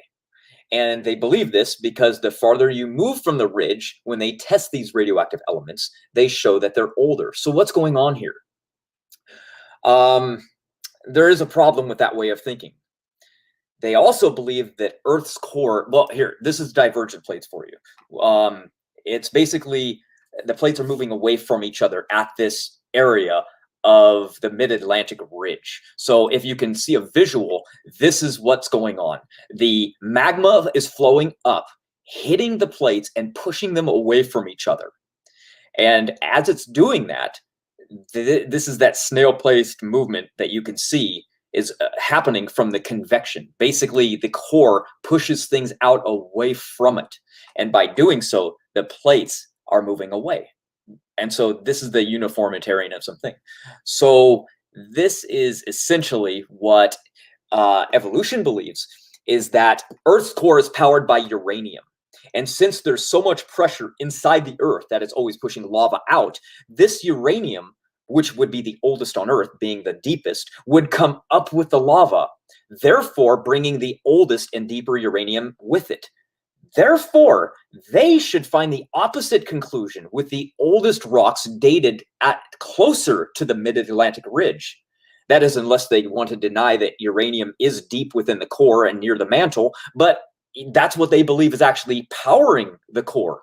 So riddle me that. It seems very contradictory, doesn't it, to me, that their model is, or they're saying our model is wrong when it's actually theirs that contradicts what they're telling us. So we say that the Earth was at one time a single continent, and then the fountains of the great deep broke forth and opened, and this water started covering the continents. Now, regardless if we go with the catastrophic plate tectonics or the hydroplate theory that brought new super heavy elements in that were either created during the flood or already existing radioactive elements, regardless, they got dumped into the ocean or reshuffled in the ocean during this flood process. So it doesn't really matter which model we're going to talk about. So I'm hoping I can talk and describe both scenarios. But now if we go to the hydroplate theory, when the water was coming up at this mid-Atlantic ridge, which you can see here, the continents were connected, remember. So this ridge would have actually not even been, all that distance between the continents wasn't even there yet. So it split actual land in half. So if we go with a hydroplate theory, then these super heavy elements got released, and then they began to cool down and stabilize into the radioactive elements that we now know. As the flood waters eventually covered the dry land, there would now be nothing but ocean left, right? All the land was covered. But beneath the ocean, all of the continents are still moving away from this mid-Atlantic ridge over the process of 1 year. But remember, as this is starting, these super heavy elements are now all decaying. They're creating the elements and are reshuffling these radioactive elements if we're going with catastrophic plate tectonics. So as they settle, the geologic column begins to form. That's what we know as the geologic column today. We see it and view it similar to this. Down at the basement might be the Precambrian, but this would be basement level rock. All of the other layers are basically reshuffled around during the flood. But this is when radioactive elements were distributed the most, when all of the land was covered and the ocean was flowing all over the continents. So basically, sorry, what was this on there? Oh, not for me, okay. And basically, like all of the elements, heavy atomic elements would be deeper. So I made a chart for everybody, which you can see right here. So if uranium, this is a question for everybody to use logic and think and answer it for themselves. If uranium is the heaviest and has the most atomic weight, and it dates the oldest, is there any surprise that is found in the deepest layers of rock? It shouldn't be. So what would happen now? What would happen if there was a flood and it was reshuffling things based on atomic mass? Well, think about it from this perspective. Where are most of the radioactive elements today? 90% of them are in the crust, contrary to where they should be if evolution was true. And if you look at this chart, you can see uranium, which dates the oldest, is at the bottom, followed by thorium, and you can go up the list all the way. Look, there's radon, there's potassium, there's argon, all these different dating methods. And what do we find? The higher you get, the younger the age range is, and the higher they're found. So it should be no surprise that uranium in the deeper ones dates deeper because it's heavier and it went down deeper. It's not because it's older, it's because it weighs more. So real simple. We've already seen these elements form from the Proton 21 laboratories, so it's no mystery that they're dating old, even just formed. Or if you don't want to believe they were just formed during the flood, that's fine as well, because they could have been made during creation week. Now we'll come back to that. But as the land cools faster than water as well. So remember this. This is because water has a high specific heat capacity. In other words, it absorbs a huge amount of heat energy to increase the comparatively small amount of temperature. So therefore, is it any surprise that the elements that are on the dry land would date younger than they would be in the ocean? Of course not, especially with uranium sinking deeper. So of course the rocks and everything that's deeper in the deeper ocean would be older. It's just logic. Now think about it like this. The land that now exists at the mid-Atlantic ridge was not there at the flood. That's obvious. So of course it dates younger because radioactive elements have to flow over to that region with water currents. Think about that. So if it wasn't there and these radioactive elements were being moved about in a global flood and settling, and as the land masses are forming and the continental crust is going up and mountains are forming, all these radioactive elements are right here on the dry land, on the crust, and they're flowing down based on their weight, and they get settled. They get settled in the crust. And then what happens is the floodwaters eventually wash away the remaining land in the ocean. And then what do we find? We find that this is the major distribution of the radioactive elements, all during that process. Of course, there's been some change since then, but that better explains the distribution of what we see. So in conclusion, we see exactly what we should see if we released radioactive elements all at the same time into a planet that was submerged in water and then formed land masses. Heavier elements would sink, the deeper and the lighter elements would be near the top. It just so happens that the heavier and radioactive elements do date older, thus giving the impression that these rocks with radioactive elements in them are older than the ones above them. I guarantee you, if uranium dated younger than thorium, but they found it deeper, there would be another theory based around that to prove that it's old anyway, and it doesn't really matter. So it just happens to be that this is the case. So since we know that the Proton 21 laboratories that these radioactive elements formed and rapidly decay based mostly on temperature, but that they test billions or millions of years old, depending on the element that's tested, of course, yet they formed just days prior, then the reality is all of this argument is a moot point anyway, because it wouldn't matter if they dated 1 month old or 1 trillion billion years old, because we literally watched them be created days before. So really, we're just arguing over nothing at this point when it comes to that. So do these radioactive elements need to have formed during this time when Walt Brown theorizes? I say no, because clearly they could have been made during creation week. It's only Walt Brown who says no, that they couldn't have been made then. We're apologists. Our entire team are. We like to defend young Earth creation and the young Earth creation models. Even if we don't even agree with them, we like to study them all and learn about them and somewhat defend them. I do this, for example, with Dr. Jeanson's work all the time, even though I don't even agree with his own timeline. So riddle me that. It's just what we should do, and I think that the critics would do good too in critiquing all the different models. We can also like other models or even create our own. There's no reason we can't do this. I love to do that myself. So as I stated when I started, and I started to bring that back up, Walt Brown personally views radioactive elements as bad. Thus, God would not have made them during creation week for that reason. This is his personal view that he came up with and implemented into his own model. He said it must have happened after Adam's fall. Thus, he made a model showing them not there during creation and being made during the flood. I think they were made during creation week because we can find, we know that there's certain elements that our body does require. Potassium is one of these in every single cell. So if it wasn't there, what did Adam do? I have no idea. Also, another thing would be that he thought these elements would be harmful in foods, and thus animals and humans would not be able to tolerate them. But this falls short today because of what we actually know about radioactive elements that are in food. That's not happening to anybody. Nobody dies because of radioactive toxicity, even when we eat high amounts of bananas. You know, there's a group of people called 30 bananas a day, where they literally live on their base calories of bananas. They have for a very, very long time. So if we take bananas, for example, they have high amounts of radiation inside of them. If you go to an airport, they actually set off the alarms at airports because of how high of amount they actually have of potassium-40. Yet it's impossible for them to harm us because it's water soluble. We just get rid of it. It means nothing. There's no toxicity level that we can consume that would be harmful to us. So therefore, I believe Walt Brown was wrong in that theory of thinking, oh, these must all be bad, therefore God would have never made them. I personally believe that was wrong.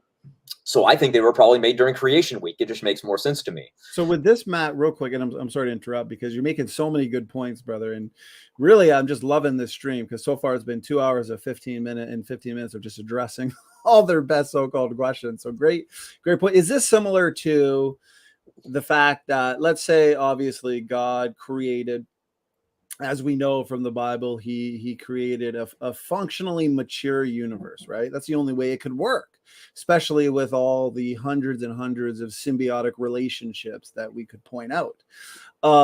If God instantly created trees, and then we came along, Matt, and we analyzed, let's say, the leaves, we would then detect chlorophyll, as we can detect today in leaves, right? So is it the same thing then if we took some rocks an hour after the creation event, right? And we measured them for, let's say, uranium and lead.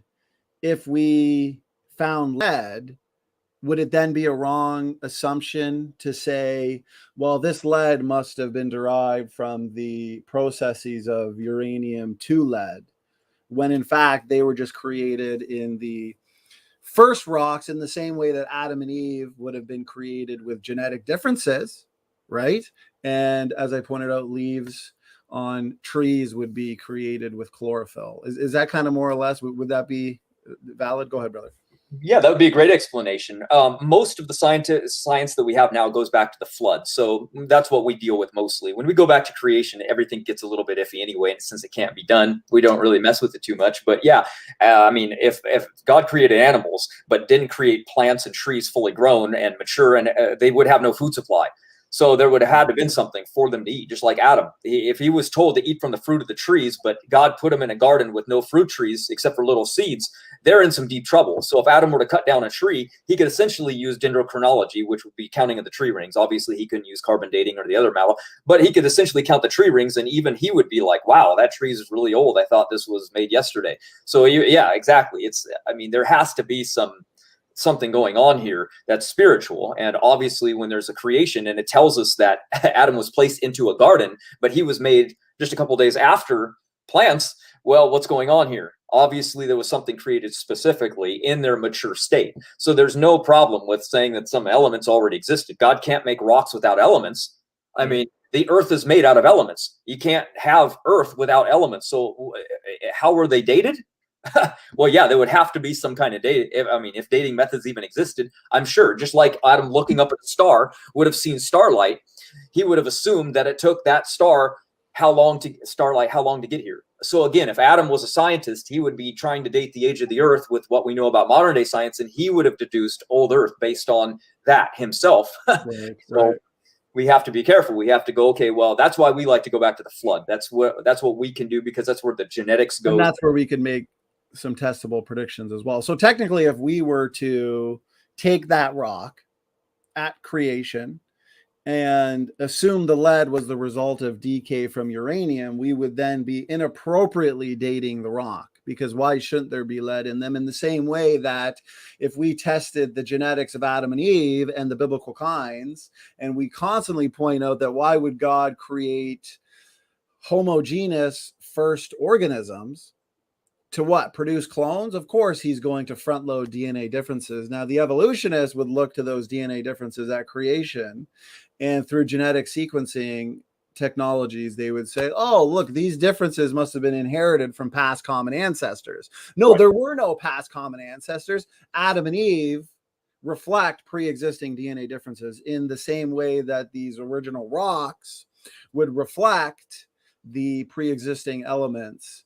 And I think really both, and that's why it's a problem for the old earth creationists, is they have to, and correct me if I'm wrong, Matt, if you agree with this, the old earth creationists have to approach this differently than the atheists. The atheists reject miracles. The atheists reject the supernatural. The old earth creationists at least says that they start from the Bible. So if they start from the Bible, why would they reject miracles? Why would they reject the obvious fact that God would have front-loaded Adam and Eve with pre-existing DNA differences? Even the old earth creationists would agree with this, but then they don't apply that same logic to other things like trees, like leaves, like rocks. Yeah. Yeah, go ahead, brother. Oh yeah, I know what you mean. I actually found out from Jesse today. This goes to show you how little I know about old earth creation. Is they actually don't believe in dinosaurs. They said one of the things is they believe in a local flood. They don't believe in dinosaurs. And there was one other thing. I was like, wow, I was unaware of this. Well, old earth creationists do believe dinosaurs existed. Oh, good. That's a bizarre one. Of course they do. But they would just say that dinosaurs, and so their position, a lot of them, is that and that's at the beginning of my presentation. That's why I pointed out that the old earth creationists want to accept, right, what they think is accepting. They want to believe in the geological history of the earth, right? They're going to just kind of believe what the secularists say about the different layers in the geological record and where the dinosaurs fit, of course, and where all the different organisms fit, and then believe the pre-Cambrian and Cambrian. I mean, we can easily demolish the fact that there is a geological column, but they believe at some point God would have created special organisms, eventually created Adam and Eve, but they're not dinosaur deniers. No, that's definitely not the old earthers. Let me put this up on screen, brother, and see. Here's a question based on your presentation if you wanted to give an answer. Question from Smokey Say, I appreciate the super chat, says, why are rocks closer to the ridge dated younger by many years than the ones further away from the ridge if all the rocks were formed at the same time? Because there was the reshuffling during the flood. So picture you have like an aquarium, and you have a salt and pepper shaker, and you dump all the elements inside. And now all of a sudden, you take that aquarium and you fill it with water and you shake it up. Essentially, yeah, it's not exactly like that, but that's essentially what was happening during the flood. Now you got to remember the ridge itself is where the water was coming out. So if this ridge has water flowing out of it, and it's Walt Brown's theory has the elements coming out, and as they come out, they're cooling down and they're forming the radioactive elements. So as they become radioactive elements, they deposit farther away because they just formed, and then as you get closer, they date younger because that is how they were released. Remember, radioactive elements come from super heavy elements, and since Walt Brown model has them forming during the flood, it's about distribution from coming out of the supercritical water, essentially.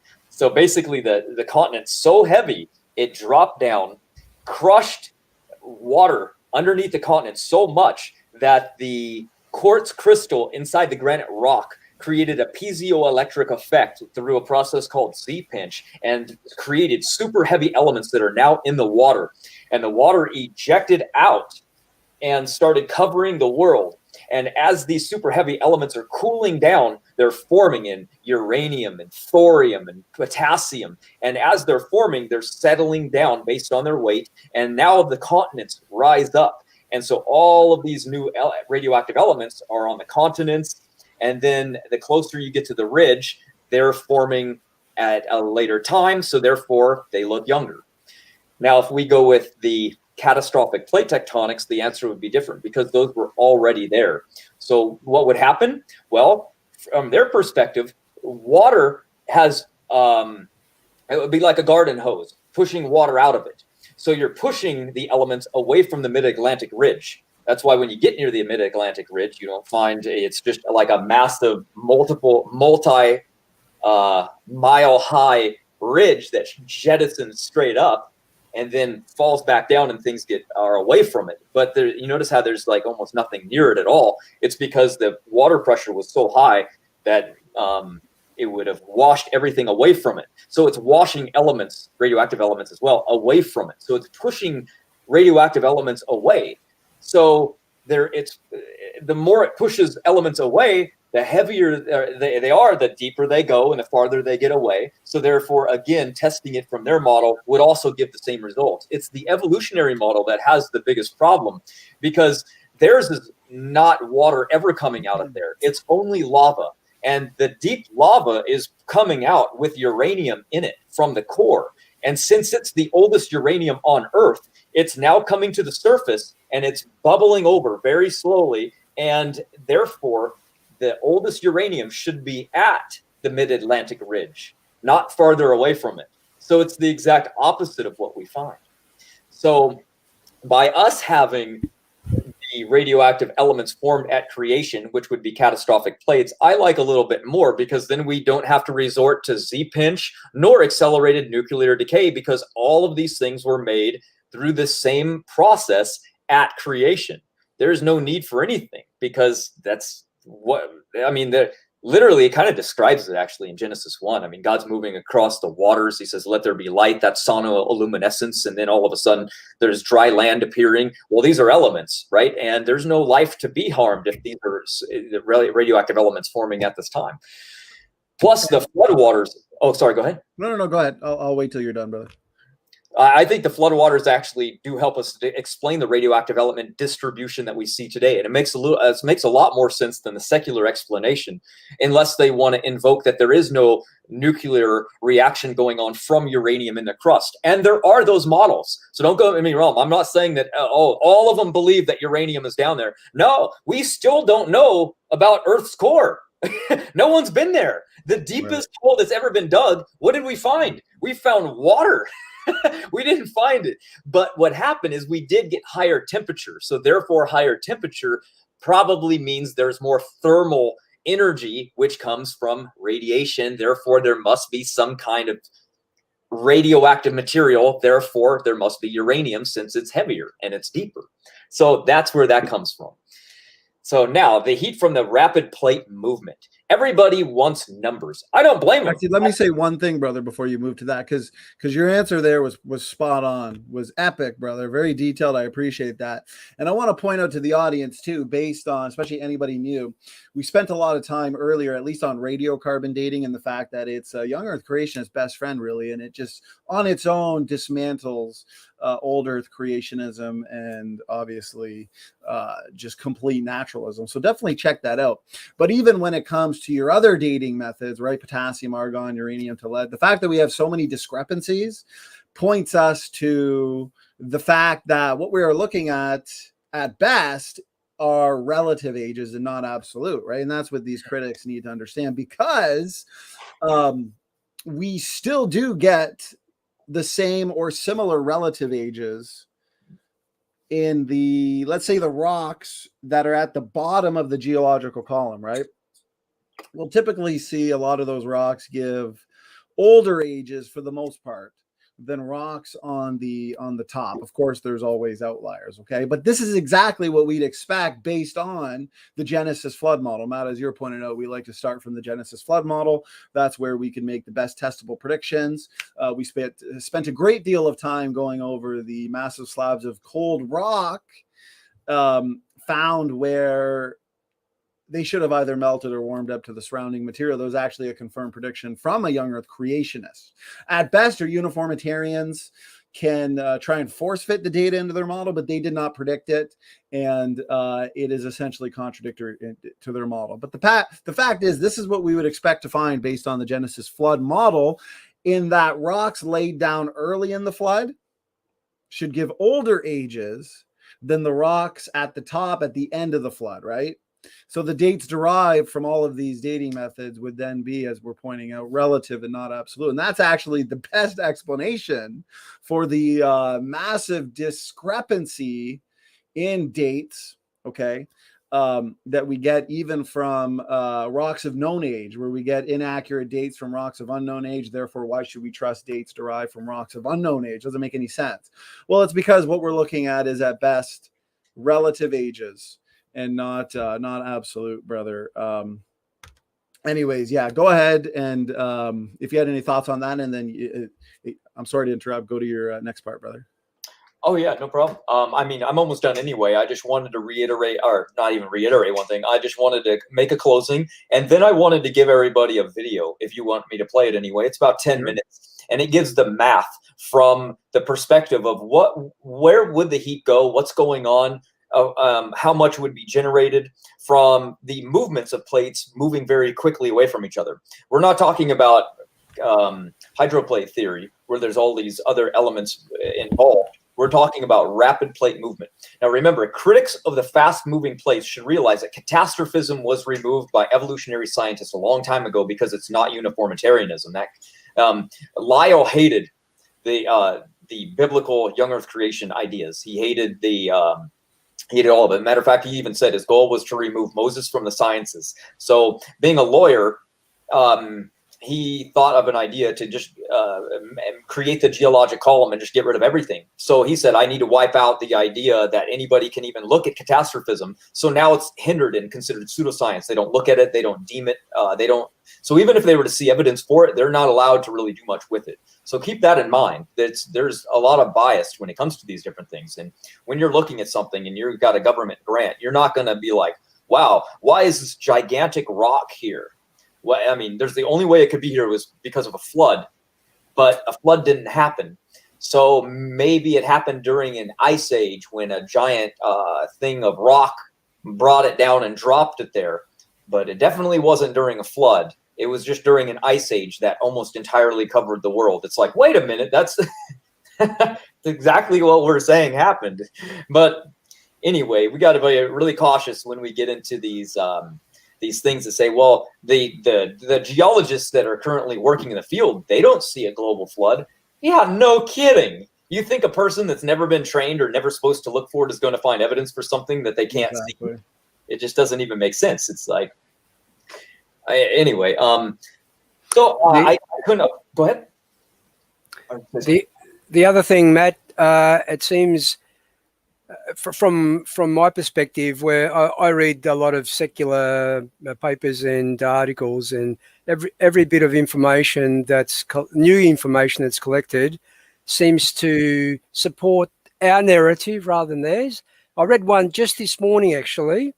It was written in 2017, so it's fairly recent. It's a newscience.com article. The title of it says, "There's as much water in Earth's mantle as in all the oceans." And it says, if our estimation is correct, it means there is a large amount of water in the deep earth, says Hong Zhan Fei at the University of Bayreuth, Germany. My dog's going crazy. Yeah. So as I said, bits of information like the blobs, the water in the mantle, carbon-14, the flocculation of limestone, all these sorts of bits and pieces are coming together. I think it was a couple of weeks ago, Professor McQueen mentioned the jigsaw puzzle. And it's all these bits of pieces of information are coming together now, and we're starting to form a picture. There's still a lot of missing pieces, but we're starting to form a picture. Right. Yeah, and that's the cool thing, because we don't deny that there's a heat problem really in any model, because think about it. Something had to kill the aquatic life.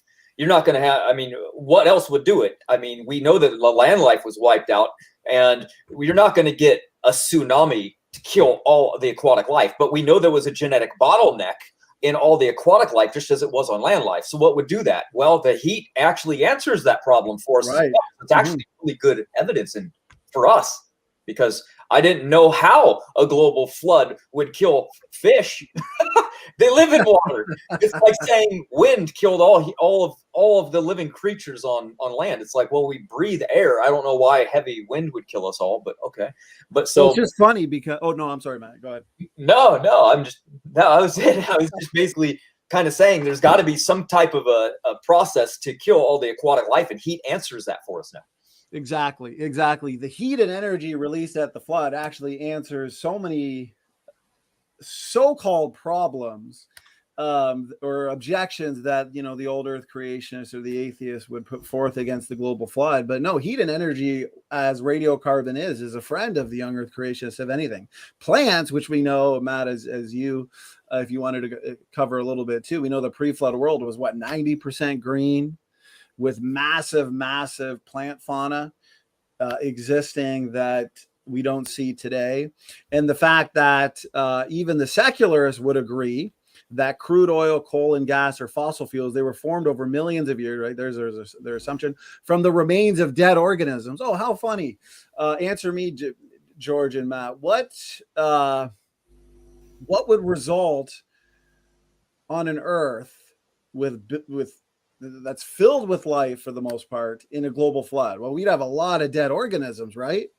Also, coal was formed from dead trees and other plant material. Matt, can you give the audience an idea just to how green and how different the pre-flood world really was? If you go to the most tropical jungle that you possibly can today, it would come nowhere close to even a square mile of the antediluvian world, because what happens is when you're looking at plants today, we're seeing a stunted miniature version of everything, because when they're placed in hyperbaric biodome chambers or oxygen chambers, or they're even played, for example, just a frequency like sonic bloom, you can get corn to grow 3 times the height just with the frequency. Now imagine if that same corn was also grown in a hyperbaric chamber. We know that the atmospheric conditions were double of what they are today. So if you go back and you double atmospheric everything, there's a reason a sloth that's 25 pounds weighed 7,000 back then. So if it's doing that to animals, it's clearly doing that with plants, which breathe an entirely different way through their leaves underneath the stomata. So we can replicate somewhat of that world back then, and every individual thing we do causes massive proliferation of that plant to grow huge. So imagine all of those things together. We can't even fathom how insane it must have been to see a world so massively enriched with plants like that. I mean, imagine we find pine cones this big, huge. We find figs. Imagine eating one fig and being full. We found massive petrified figs that big. Figs are, That's insane. We found gigantic versions of everything. We found a bell pepper like the size of a bowling ball. Incredible. That would feed us for a year, brother. Yeah. It's the other thing, Matt, we're now realizing with the additional CO2 in the atmosphere, the world is becoming greener. I mean, farmers are even pumping CO2 into their glass houses to actually speed up the growth of tomatoes and those sorts of fruits. So, yeah, there's a lot of things that were different in the past that we probably not privy to know until we do the investigations and find out further evidence. Well, remember, that's one of the things that the scoffers are going to deny, the fact that things were different in the past. Things were different in the pre-flood world. That's also the problem that the old earth creationists have when they want to use or adopt the same arguments that the atheists are putting forth. It's actually going to show their position to be inconsistent, because now they're using arguments derived from the atheist who denies miracles, denies the Bible, denies the history as laid out in the Bible. The fact that we're dealing with a world that then was being overflowed with water perished. That's a previous world that existed that perished. And this world that we're currently in, okay, in terms of the post-flood world, is completely different. And I wanted to read this real quick. If you notice this, this article, How Do Coal and Oil Form? Over time, the increased pressures and heat resulting from the overlying rock transformed the decomposed matter to coal and oil.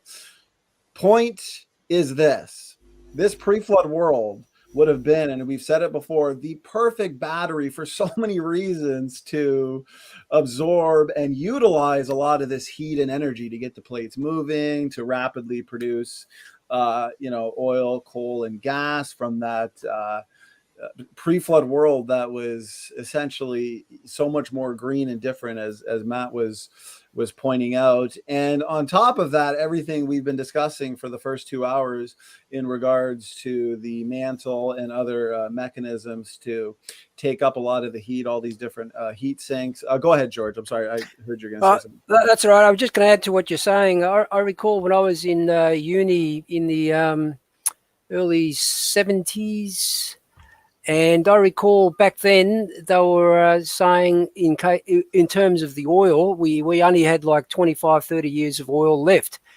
But then they kept finding more oil. And and believe me, as we did in the oil exploration, they keep revising that figure. So some of those numbers that I gave you, the quantities of the coal and the oil, they're probably just guesses, and it's probably double that, maybe even triple that. They don't know, because they keep finding more and more resources of these elements, and which they probably didn't know 10, 20 years ago.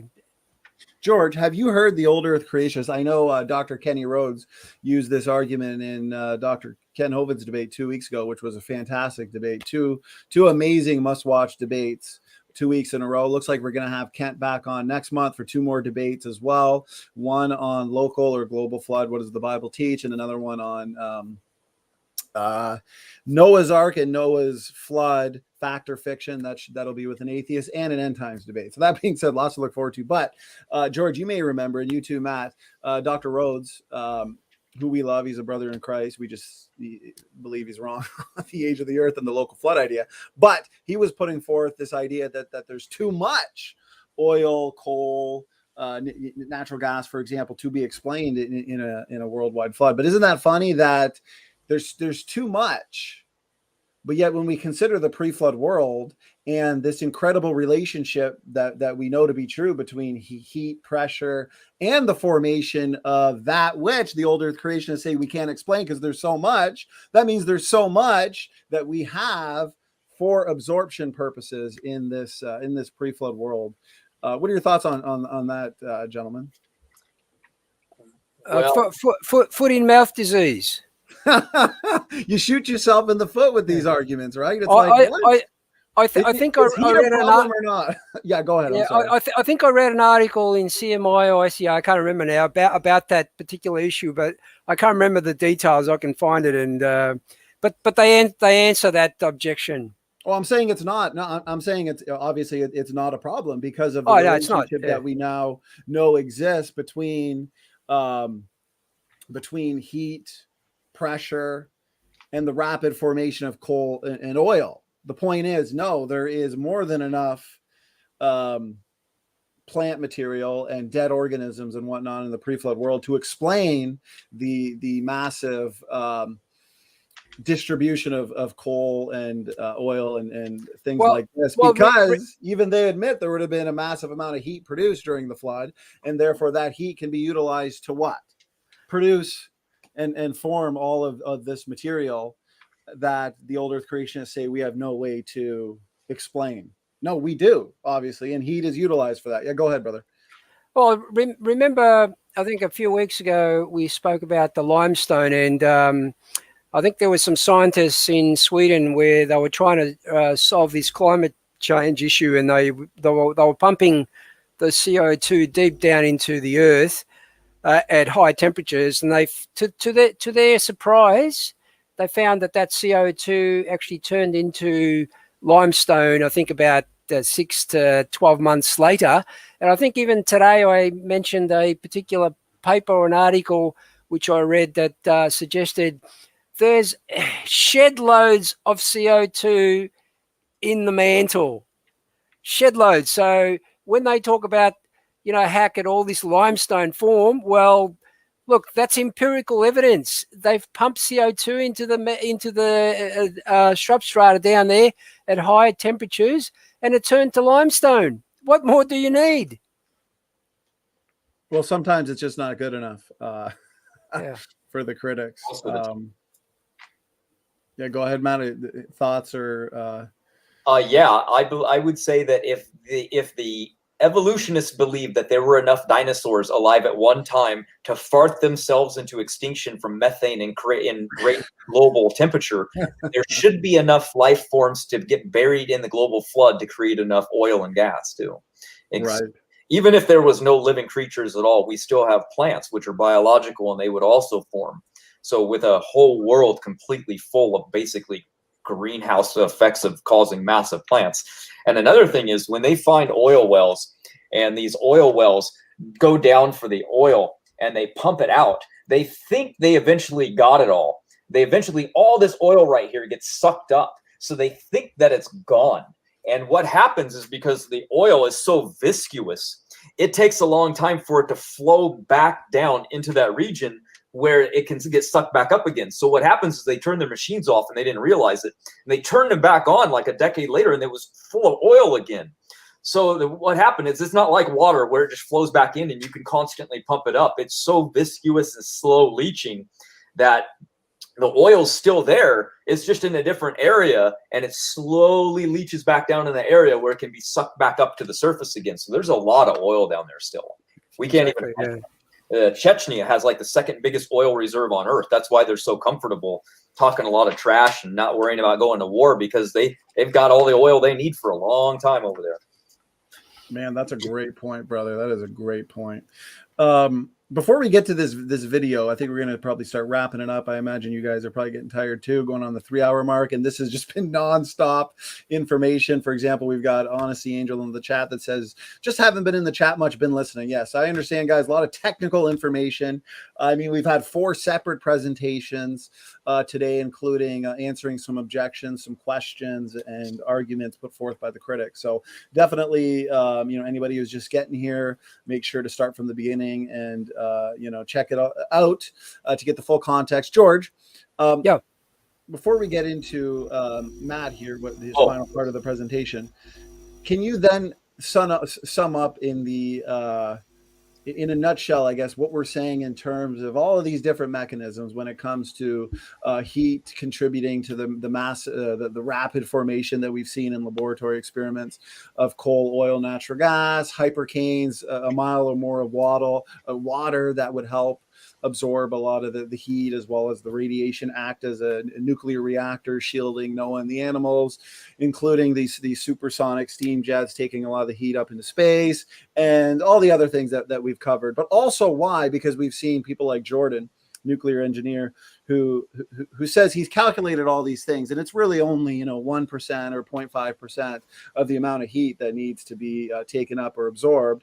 But that's where the bulk of this presentation comes into play in regards to the blobs and the mantle. Can you explain in a nutshell, as we wrap it up, why that takes care of the rest of the heat? Go ahead, brother. Yeah, well, as I said earlier, my discussion with John McKay yesterday, let's not forget, ours is a hypothesis, but so is theirs. I've presented two models where the heat could have, and I say could have, been absorbed by the mantle, or it could have been absorbed by the blobs.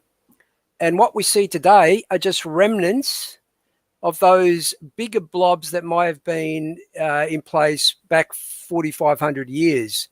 And that's consistent with the cold plate subduction, the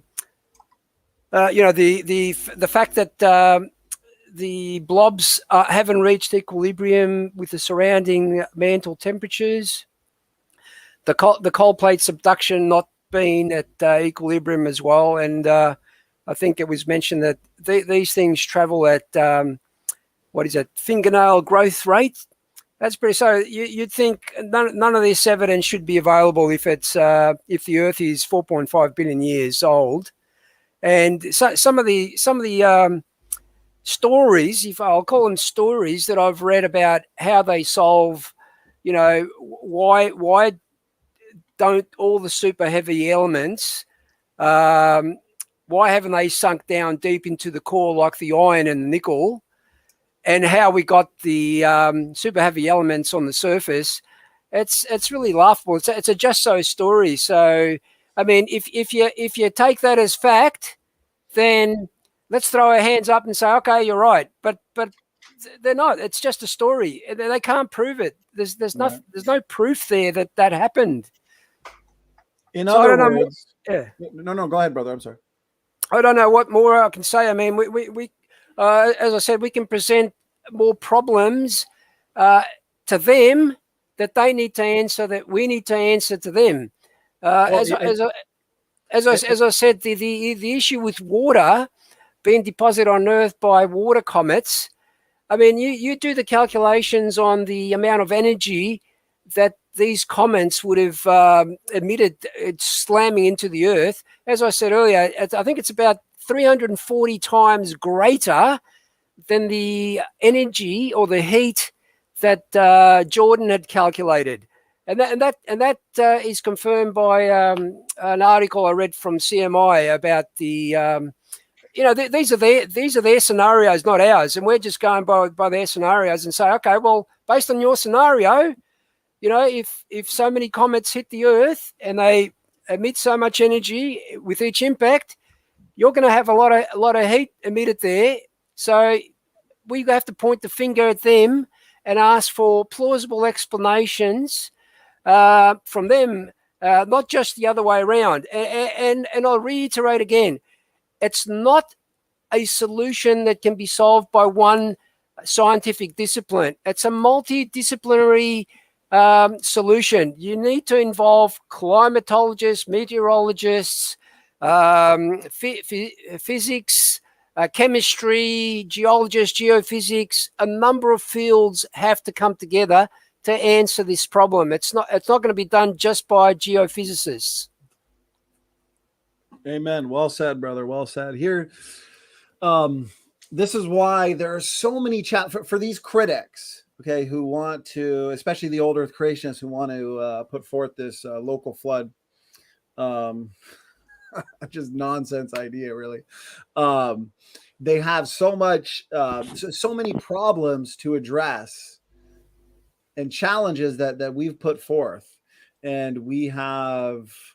I have compiled playlist after playlist with our number of lectures with professional geologists, professional flood researchers. We've had Michael J. Ord on numerous times.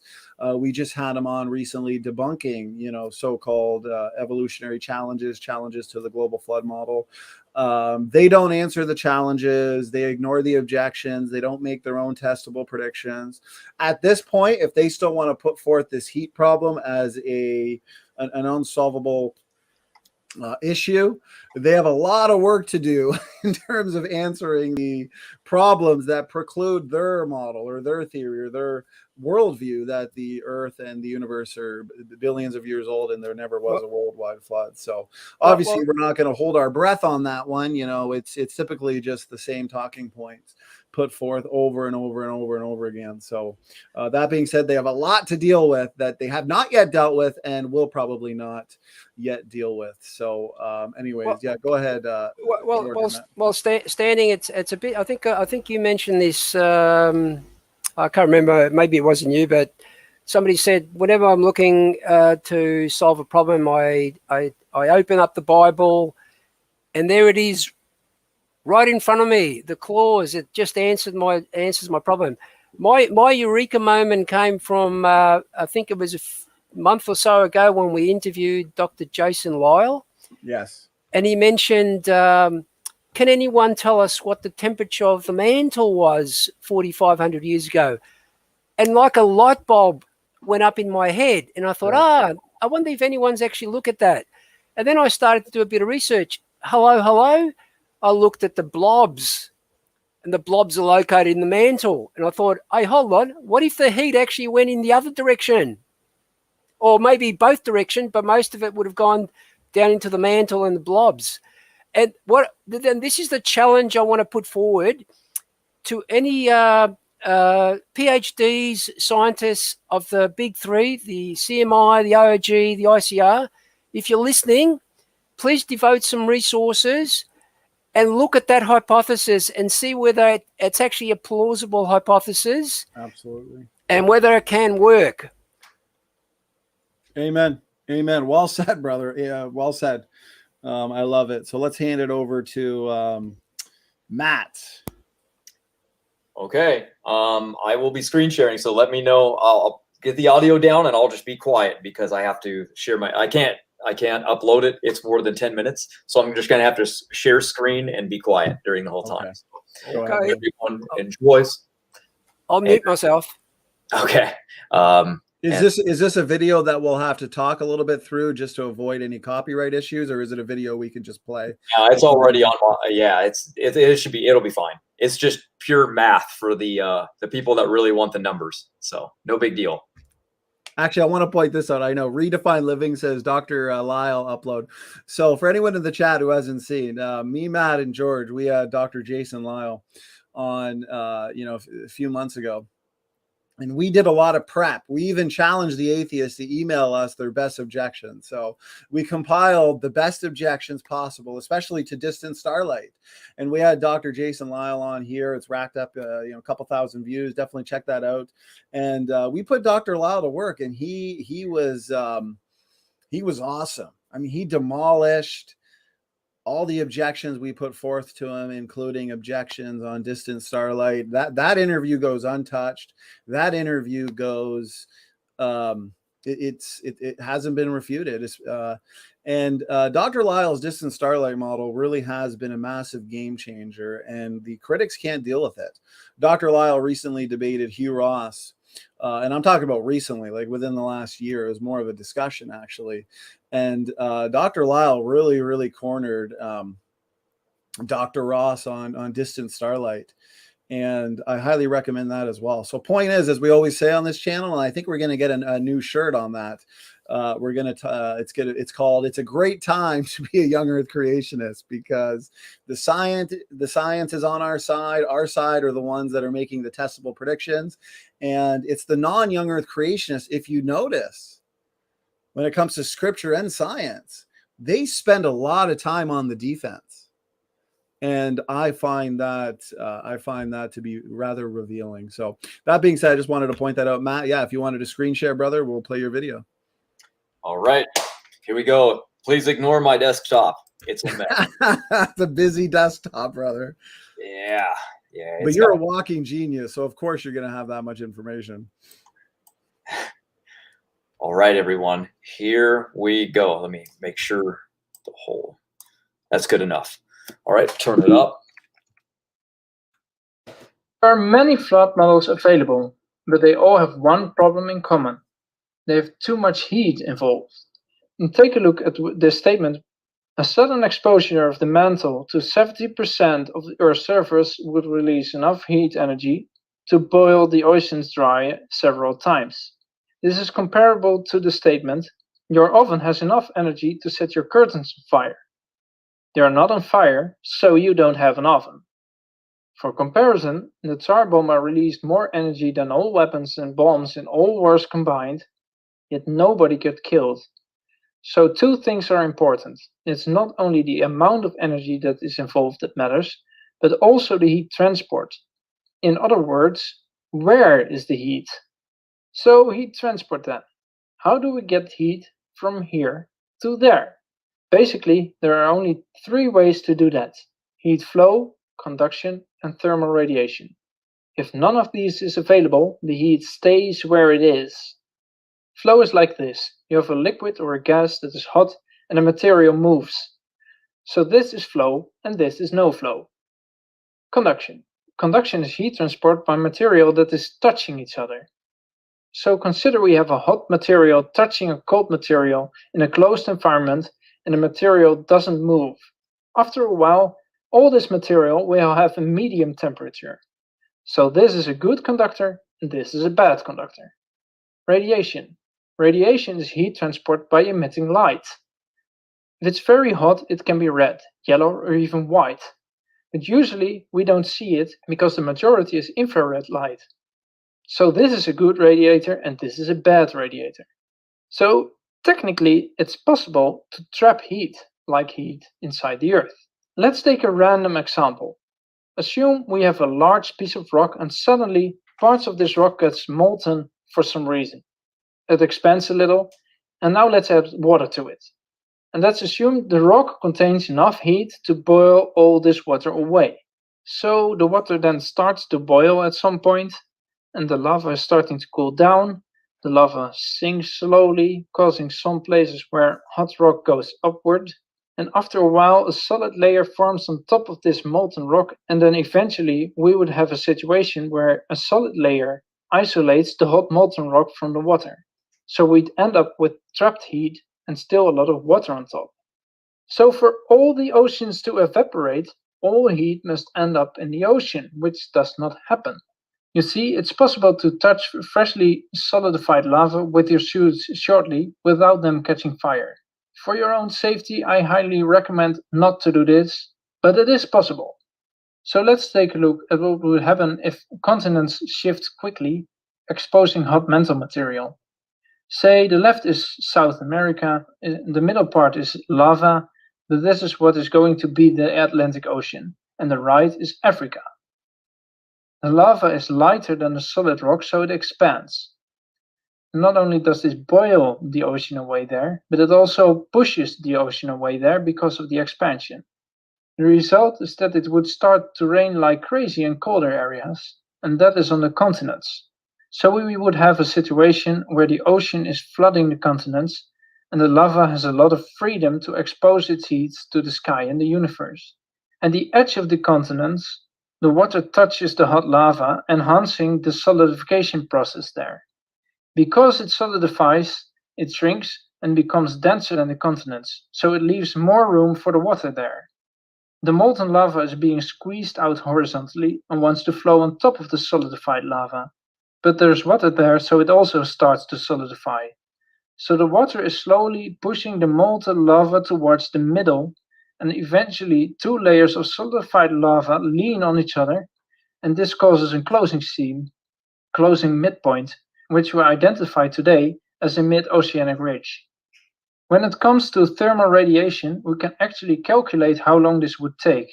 For that, we need to use the Stefan-Boltzmann law. The result of this formula is energy per time. You get it by multiplying some constant value with the emissivity, the area, and the temperature. But the temperature is in the fourth power in this formula, resulting in a tremendous nonlinear process. So the answer is in watts or joules per second, and Stefan's constant is a very small number. The emissivity is a property of the material. We're going to calculate this for basalt, which is what the oceanic floor is made of. The area is in square meters and the temperature is in kelvins. Let's give an example first. If we would have 1 cubic meter of basalt being exposed for only 1 square meter, how long would it take to solidify? And like I said, it strongly depends on the temperature. If it would cool down from 2000 Kelvin to 1900 Kelvin, it would take 399 seconds, which is about 7 minutes. From 1000 to 900 Kelvin, it takes about 2 hours. From 300 to 200 Kelvins, it takes about 20 days. And from 100 to 0 takes forever. It will never reach 0. So this is very strongly nonlinear. Now assume we have 2 blocks of rock. They are made of the same material, they are equally thick, and they are only exposed at the top. But one of these blocks is a lot larger than the other. Which would cool down faster? If we use both the formula for heat capacity and the Stephen-Boltzmann law, we see that the area plays a role in both. More area means more heat capacity in a linear way, but more area means more thermal radiation also in a linear way. This means that in the end, for the cooling down time, area isn't relevant, it's the thickness that matters. So we can make the formulas a little bit simpler. And now we can calculate the thermal radiation for a scenario. What if the entire oceanic crust was molten at the same time? How long would it take to solidify? We use these variables. The thickness of the oceanic crust is about 7 kilometers on average, and we use temperatures that are normal for molten lava, which is a starting temperature of 1600 degrees Celsius and a solidification temperature of 1000 degrees Celsius. For this calculation, it is better to integrate the Stephen-Boltzmann law to get accurate results. Since the temperature is so high, the energy emission is huge. Remember, the temperature is in the 4th power. It takes 1 year and 150 days to solidify. So not billions of years, not millions of years, not even thousands of years, only 1.5 years, because the solidifying process itself also releases energy. This is called latent heat fusion. But also this takes only 2.3 years. So if we would melt the entire oceanic crust at once, it takes only 3.7 years to solidify using thermal radiation alone. Water enhances this solidification process, so we are actually very much in the right order of magnitude for the Genesis flood. If you see my other presentation about the solar system, you see that the evolutionary timescale for things like the moon are very far off. When a crust is solidified, it's still quite hot, about 1000 degrees Celsius. Then conduction takes over for the cooling down process. We can also calculate this. We have a formula that says that heat conduction per time is the thermal conductivity times the area times the temperature difference on both sides of the material divided by the thickness of the layer. To do this properly, we must divide the materials up in smaller layers because each of these layers have their own temperature, and thus they have their own amount of heat energy and their own conduction speed. All these layers give their energy to their neighbors, and only the top layers releases that energy to cool the whole lot down. So we start with a lot of layers that are 1000 degrees Celsius each, except for the top layer, which is at room temperature. Remember, there's water on top, which consumes a lot of heat. The layers are 50 meters thick each, and we're using a time interval of about 100 days to calculate the conductivity step by step. And we represent the temperature with colors. Red is 1000 degrees Celsius, yellow is 500, and green is 20. Here we display a layer of 7 kilometers thick. This is what it looks like after 90 years, 1000 years, 2000 years, 3000 years, 4000 years, and let's stop at 4500 years.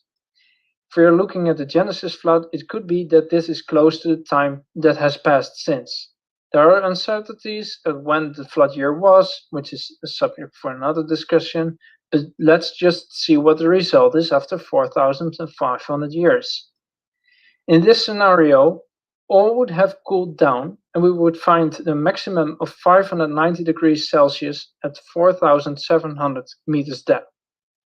Remember, we still have a lot of volcanic areas, which are in the basaltic oceanic crust, so conductivity is happening there. Since these are still hot today and only a few kilometers depth, It means these volcanic areas could not be millions of years old. This calculation shows that it can only stay hot for thousands of years. Now, when it comes to heat, there are some pretty weird phenomena that come into play. One is a thermocline. You may wonder how fish could survive such a scenario. Let's say we have regions with hot water and regions with cold water. Then there are also places where the hot water flows on top of the cold water. The hot water kills the fishes. Yes, we find a lot of dead fish in the geologic layers, and the fishes in the cold water can survive. The hot water is less dense than the cold water. This causes that hot and cold water don't mix very well. This causes a separation between hot and cold water layers, and this separation is called a thermocline.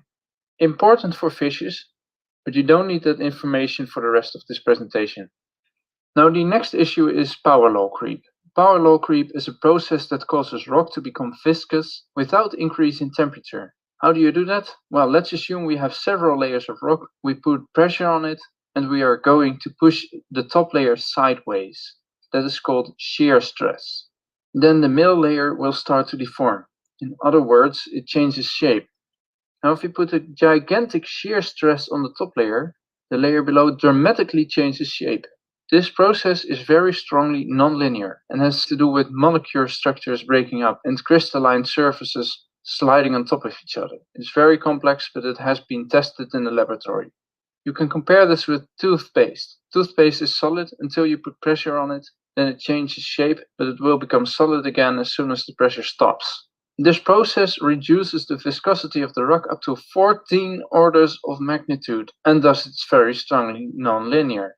In very extreme conditions, solid rock can flow like water without increasing temperature. The last weird phenomenon I'm going to show you is the crossover depth. We are used to magma rising up because molten material has a lower density than the same material in solid state. But it appears that molten rock is better compressible than solid rock. So if you put a lot of pressure on lava, it will eventually become more dense than a solid rock. So magma that is very deep inside the earth sinks. The point where this switches from rising to sinking is called the crossover depth. Depending on the rock type, the point where this happens is between 200 and 400 kilometers. This phenomenon has also been confirmed by multiple laboratory experiments. And very importantly, it shows that magma cannot come from deeper than 400 kilometers. The crossover depth is about here. What I think that happened is that large impact plus the crossover depth plus power law creep is catastrophic plate tectonics. There we have it.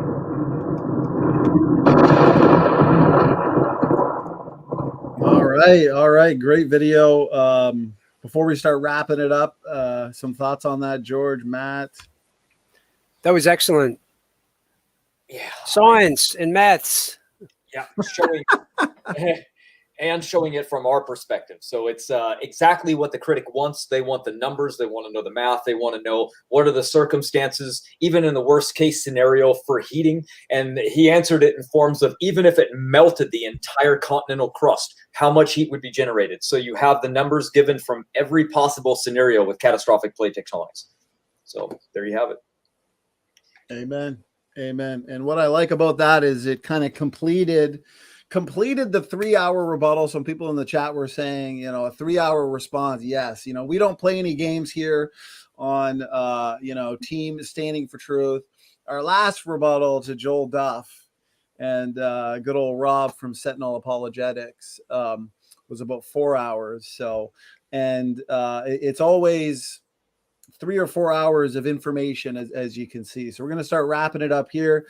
Anybody who recently joined us, we had roughly 4 presentations during this show. So definitely start from the beginning. We had a presentation from myself, conclusively showing that the Bible indeed does teach a worldwide flood, something the old earth creationists are going to have to deal with somehow. Presentation from Professor David McQueen. Definitely check that out. A presentation from George and a presentation from Matt, and all ending with that awesome 10-minute video. So that being said, gentlemen, any final words before we shut it down? Yeah, I had 3 hours of sleep. I've had one toast for breakfast with avocado and goat's cheese, and I need a pizza and a nap. Listen, you earned it. You earned it, George. You earned it, George. I've really only had coffee today, so I'm about to go pig out. Hopefully, the wife made me something nice. Matt, final words, Mr. Devolution. No, just hope that everybody liked it, and hope that I explained everything good when it was my turn. Hopefully everything was understandable. Tried to get some visuals in there, and it's kind of like we really wanted to put it to rest this time. You know, the heat problem keeps coming up. It's like their last ditch effort to prove that the flood didn't happen. They want to ignore the genetics. They want to ignore the physical evidence. So they're basically like, well, it couldn't have happened because of this one scenario. So that's all they've got left. So I hope that they. Sorry, Matt, it's not going to happen. Yeah, they're critics for a reason, right? Exactly. Exactly. It's for the audience. It's for the open-minded people, not the. Because remember, when we had Dr. Frank Turek on last week, he pointed out the fact that there's two types of skeptics. The skeptics that are actually looking for answers, when they get the answers, they admit, okay, you know, thanks so much. That's an answer to my question. Or the skeptics that aren't really looking for answers, they're just active fighters of Christianity, young earth creation, the Bible, so on and so forth. So we also presented a multitude of challenges to the critics as well, if they ever feel like they need damage control, which is usually what results is damage control. But we'll make another prediction. So we have confirmed prediction after confirmed prediction.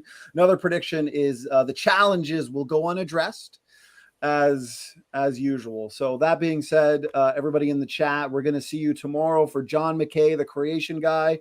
Start thinking up your questions now. We're going to have a ton of fun with him. Then the following day, we've got Dr. Joseph Kazil back here with us for a technical presentation on what is junk DNA. The same night, we've got a debate between Praise I Am and Stacy. And remember, the Human Evolution Handbook. Start looking out for that. Hopefully within the next month. I think Steph Harima is somewhere in there, isn't he? That's right, brother. And then on Thursday, we've got Steph Harima. We're going to be debunking Dr. Henke, I think his name is. That's it, yeah. Yes. And the Castile Formation. Yes. So I'm excited for that. In other words, guys, we've got a show literally nearly every single day this week, including 2 shows, it looks like, on Wednesday. So we're going to be busy. And that's why we wanted to kind of put this one to bed. So that being said, pigs can fly. Thanks so much, brother. Thank you so much. Honesty Angel, everybody in the chat. Great chat tonight. Tons of fun. Thanks so much for the support. And 3 hours really has flown by. So, George, you've earned yourself some pizza. Standing for Truth, George Bond, Matt Mann, Professor David McQueen. We are out.